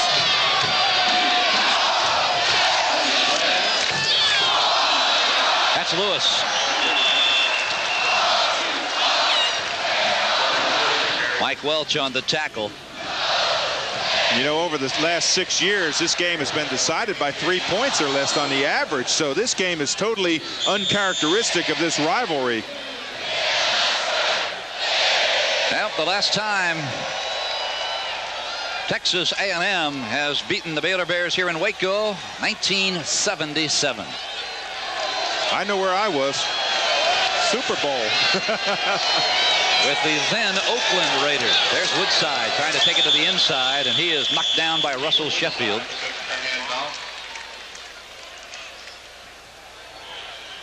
Well, Phil, in fairness to Baylor, and we have talked about their defense been on the field a long time, whenever you have a freshman quarterback and he's got to be a passing quarterback, he's going to have spurts of real greatness, and he's going to have spurts of games when he's not doing well.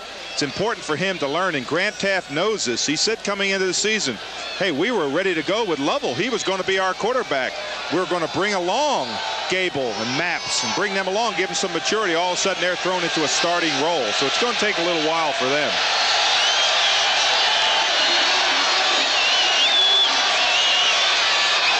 Larry Horton. He's got 1 touchdown today on the freshman. Crosses the midfield stripe, and he is tackled by James Francis.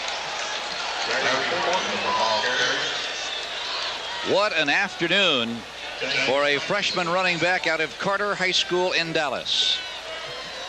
Darren Lewis has carried the ball 24 times for 98 yards. I mean, that's like running through a coal mine. That's tough work, 98 yards on that many carries. Yeah, because that's less than, well, it's around 4 yards per carry, but it's been 4 hard yards because Baylor has played well. He hasn't had one of those big ones where you pick up 35, 40 yards on a carry. Every one of his carries has been 4 to 5 yards. He's got it for the 25th time, spins his way inside the Bears' 45-yard line. I remember a game a couple of years ago, Dave, when Lewis was at Carter High. As a junior, he rushed one ball game, 309 yards. Well, that proves one thing, he's durable. And right now, A&M is just, they're trying to run to the other side. I think they're trying to balance it out because they have run so much behind Lewis Cheek. You know, he was supposed to come in here, really be the strong point. Now, there's a quarterback that's a little upset when you got your hand in what he's doing is he's talking upstairs, trying to find some plays that'll work, and those are the type of things that he's trying to do right now in this situation. I bet he doesn't even shave yet. Just a young little kid. Horton. Oh, he tried to put a move on James Francis, but Francis was going to have nothing to do with it. Now, upcoming games for Texas A&M. Next week, they'll play the Owls of Rice, and then it's on to Louisiana Tech before the final 3 games. Arkansas, the Horned Frogs, and then the Longhorns at College Station. Well, how would you like to be the third-team quarterback coming into this game and you get the start of your life? He played very well, Bucky Richardson did last week, and I think that's what got him the start today.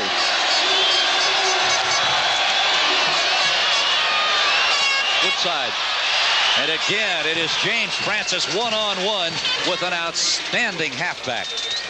Well, I'll tell you, that was a good tackle because Francis is standing out there. Now watch this play. It's a power eye. It goes in there. There's the toss. Now watch Woodside here. Francis just breaks down. That's exactly what you want to do. You don't want to take that fake. For young people watching out there and they want to play defensive corner, that's how you play.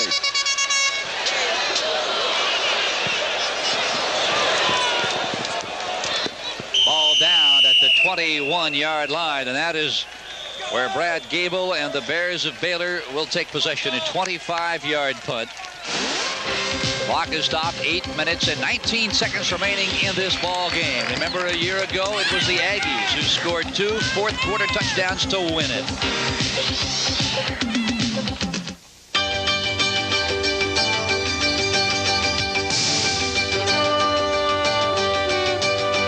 It runs with a beauty, an inner strength, a force that sets it apart.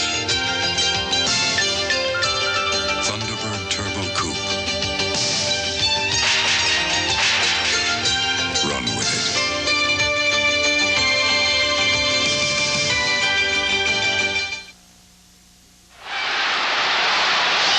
Your face takes enough abuse, so you need the Gillette Good News Plus disposable. Its LubraSmooth strip is designed to reduce irritation, so shaving feels so good. Good News Plus. This week, it's the TCU Horned Frogs and the Baylor Bears. Boy, it should be a great ball game. 2 fine football teams, a lot of talented players. We couldn't be any more excited about it. I know one thing. Grant Taft is going to have those Baylor Bears cranked up and ready. So will the Horned Frogs be ready. You be there. Watch it right here on Raycom this Saturday. Well, it has been a long afternoon for Grant Taft, who earlier today talked about how tough the schedule would be, and it doesn't get any easier next Saturday right here on Raycom as the Horned Frogs invade Waco. Gable. Out near the 24, it is Leon Cole, the junior defensive end on the left side. For those defensive linemen right now, Phil, it's lay your ears back time. You don't worry about the run in this situation. All they're thinking is pass. Roper, they've got the outside linebacker Aaron Wallace on the other side, and O'Brien in the middle, Leon Cole. They all want to get sacks. I'll tell you, it's a tough time for a quarterback right now. 2nd down and 7 from the 24-yard line. Flags are down, and so is Gable. And exactly what Dave was speaking of, Dana Batiste on the sack. This is what you're talking about, fattening your defensive stats. Oh boy, I'll tell you, this is a lineman's dream when you get in there. I think they might have been offsides though. I saw Roper kind of flinch, and one of the other linebackers flinched in there, and it's going to go against A&M, so the sack is wiped off. But right now, you don't worry about anything. You just take off. I suppose it dramatically increases your chances of a sack when you're already in the offense's backfield. Oh yeah, well, I'll tell you one thing. If you can bust through that line right now, the linebackers are saying, just get me a wedge. I want to go on a blitz. And we'll see a lot of blitz in this situation. They know that Baylor is in definitely a passing situation. 2nd down and 2. Fumble. And I believe the Aggies have got it again. Eric Gilstrap had it, lost it, and now Texas A&M has got it. A flag is down. A couple of yellow flags are down. And I think the flag is going to go against Baylor. It's just going to compound their problems. But what a shot the linebacker took in there. He dove over top of the blocker. Now watch this play. You may see the linebacker come in here. He dived. There's the linebacker. No, it's 24. Adam Bobb. Yeah, it is a linebacker. He dives in there and really disrupts the play. You can see the ball squirted out there. Boy, oh boy. Now maybe we can see again. There's Adam Bobb, 24. Now look at that. Over top of the pile, gets the hand in there, rips the ball out. He's the one that caused the fumble. He'll get credit for that. And there's the recovery of the fumble by the white shirts of A&M. Well, now I'm not sure what's going on. It was. Well, they called illegal procedure, but I thought that was against Baylor. But now all of a sudden they say, hey, wait a minute, now we got a mass change on the field. Look at Jackie Sherrill. He's 15 yards out there saying, what is going on here?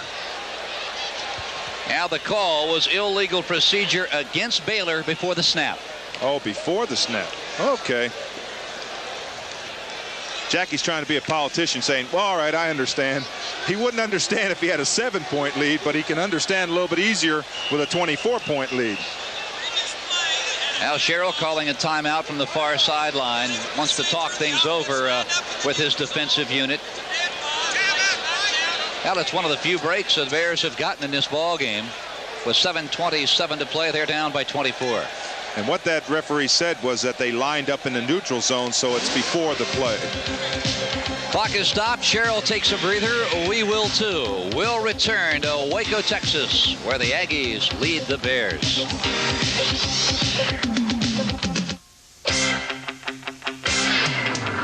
Here come the silver bullets soaring onto your hat, tearing up the wall, screaming this way and that, skimming across the waves, roaring out of the track. Of course, our silver bullets are leading the pack. Hey, yeah. Stand back, America, because the Coors Light Silver Bullets are on the loose. Yeah, there's no slowing down with a silver bullet. In the air, across the water, roaring out on the track. Here come the silver bullets, then they're leading the pack. Balance. It is stability based on planned diversity. Rockwell International's continuous growth results from a balance of businesses. Outstanding performance in electronics, aerospace, automotive, industrial automation, and general industries. Rockwell International, down-to-earth management and opportunities as limitless as space. Bill Stone with Dave Rowe. 7:27 to play in this ball game. The Bears of Baylor need 24 points, and they need it in a hurry. Gable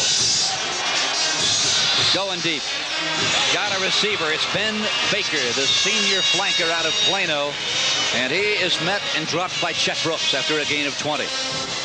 Jackie Sherrill didn't like that one over on the sideline. But, you know, these coaches are so intense. Now we should see the hurry-up offense of Baylor. They have got to score. They've got to score quickly. It's not an impossibility, but it sure is a deep hole they're in. There you see the time remaining in the ball game. 7 minutes, 10 seconds, and the clock is running. Trick receivers to the bottom of your screen. In motion goes Raphael. Two-step drop. It is caught. Perry fumbles the football. And A&M has it again.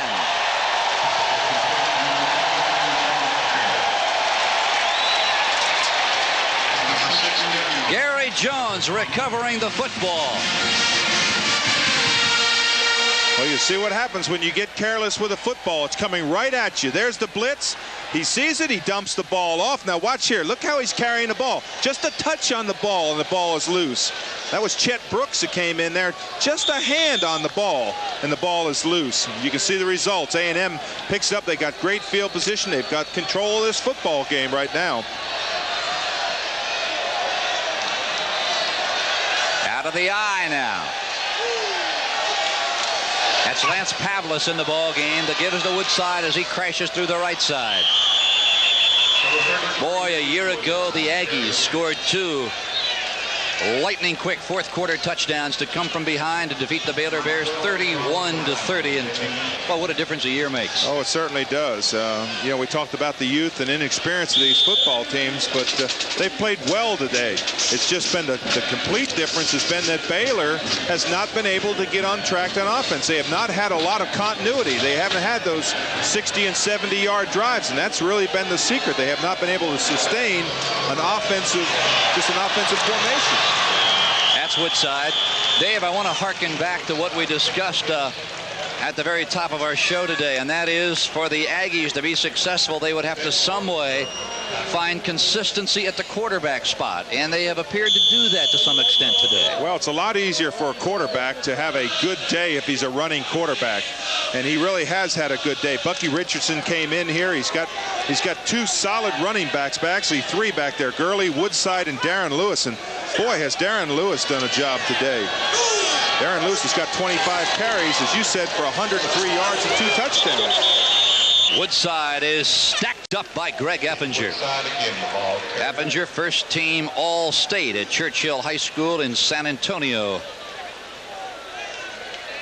Well, the situation is this. 5 minutes, 31 seconds to play here in the fourth period. I'm Phil Stone along with Dave Rowe. It's the Aggies of A&M 34, the Baylor Bears 10. And Dave, what does this do to the standings? Oh, boy, does it throw it into a quandary right now. Nobody knows what's going to happen. Everybody knows that they can have 2 losses. Now both Baylor and Texas A&M have their first loss. That's Horton. He's got 1 touchdown today. He's knocked down again by Eppinger.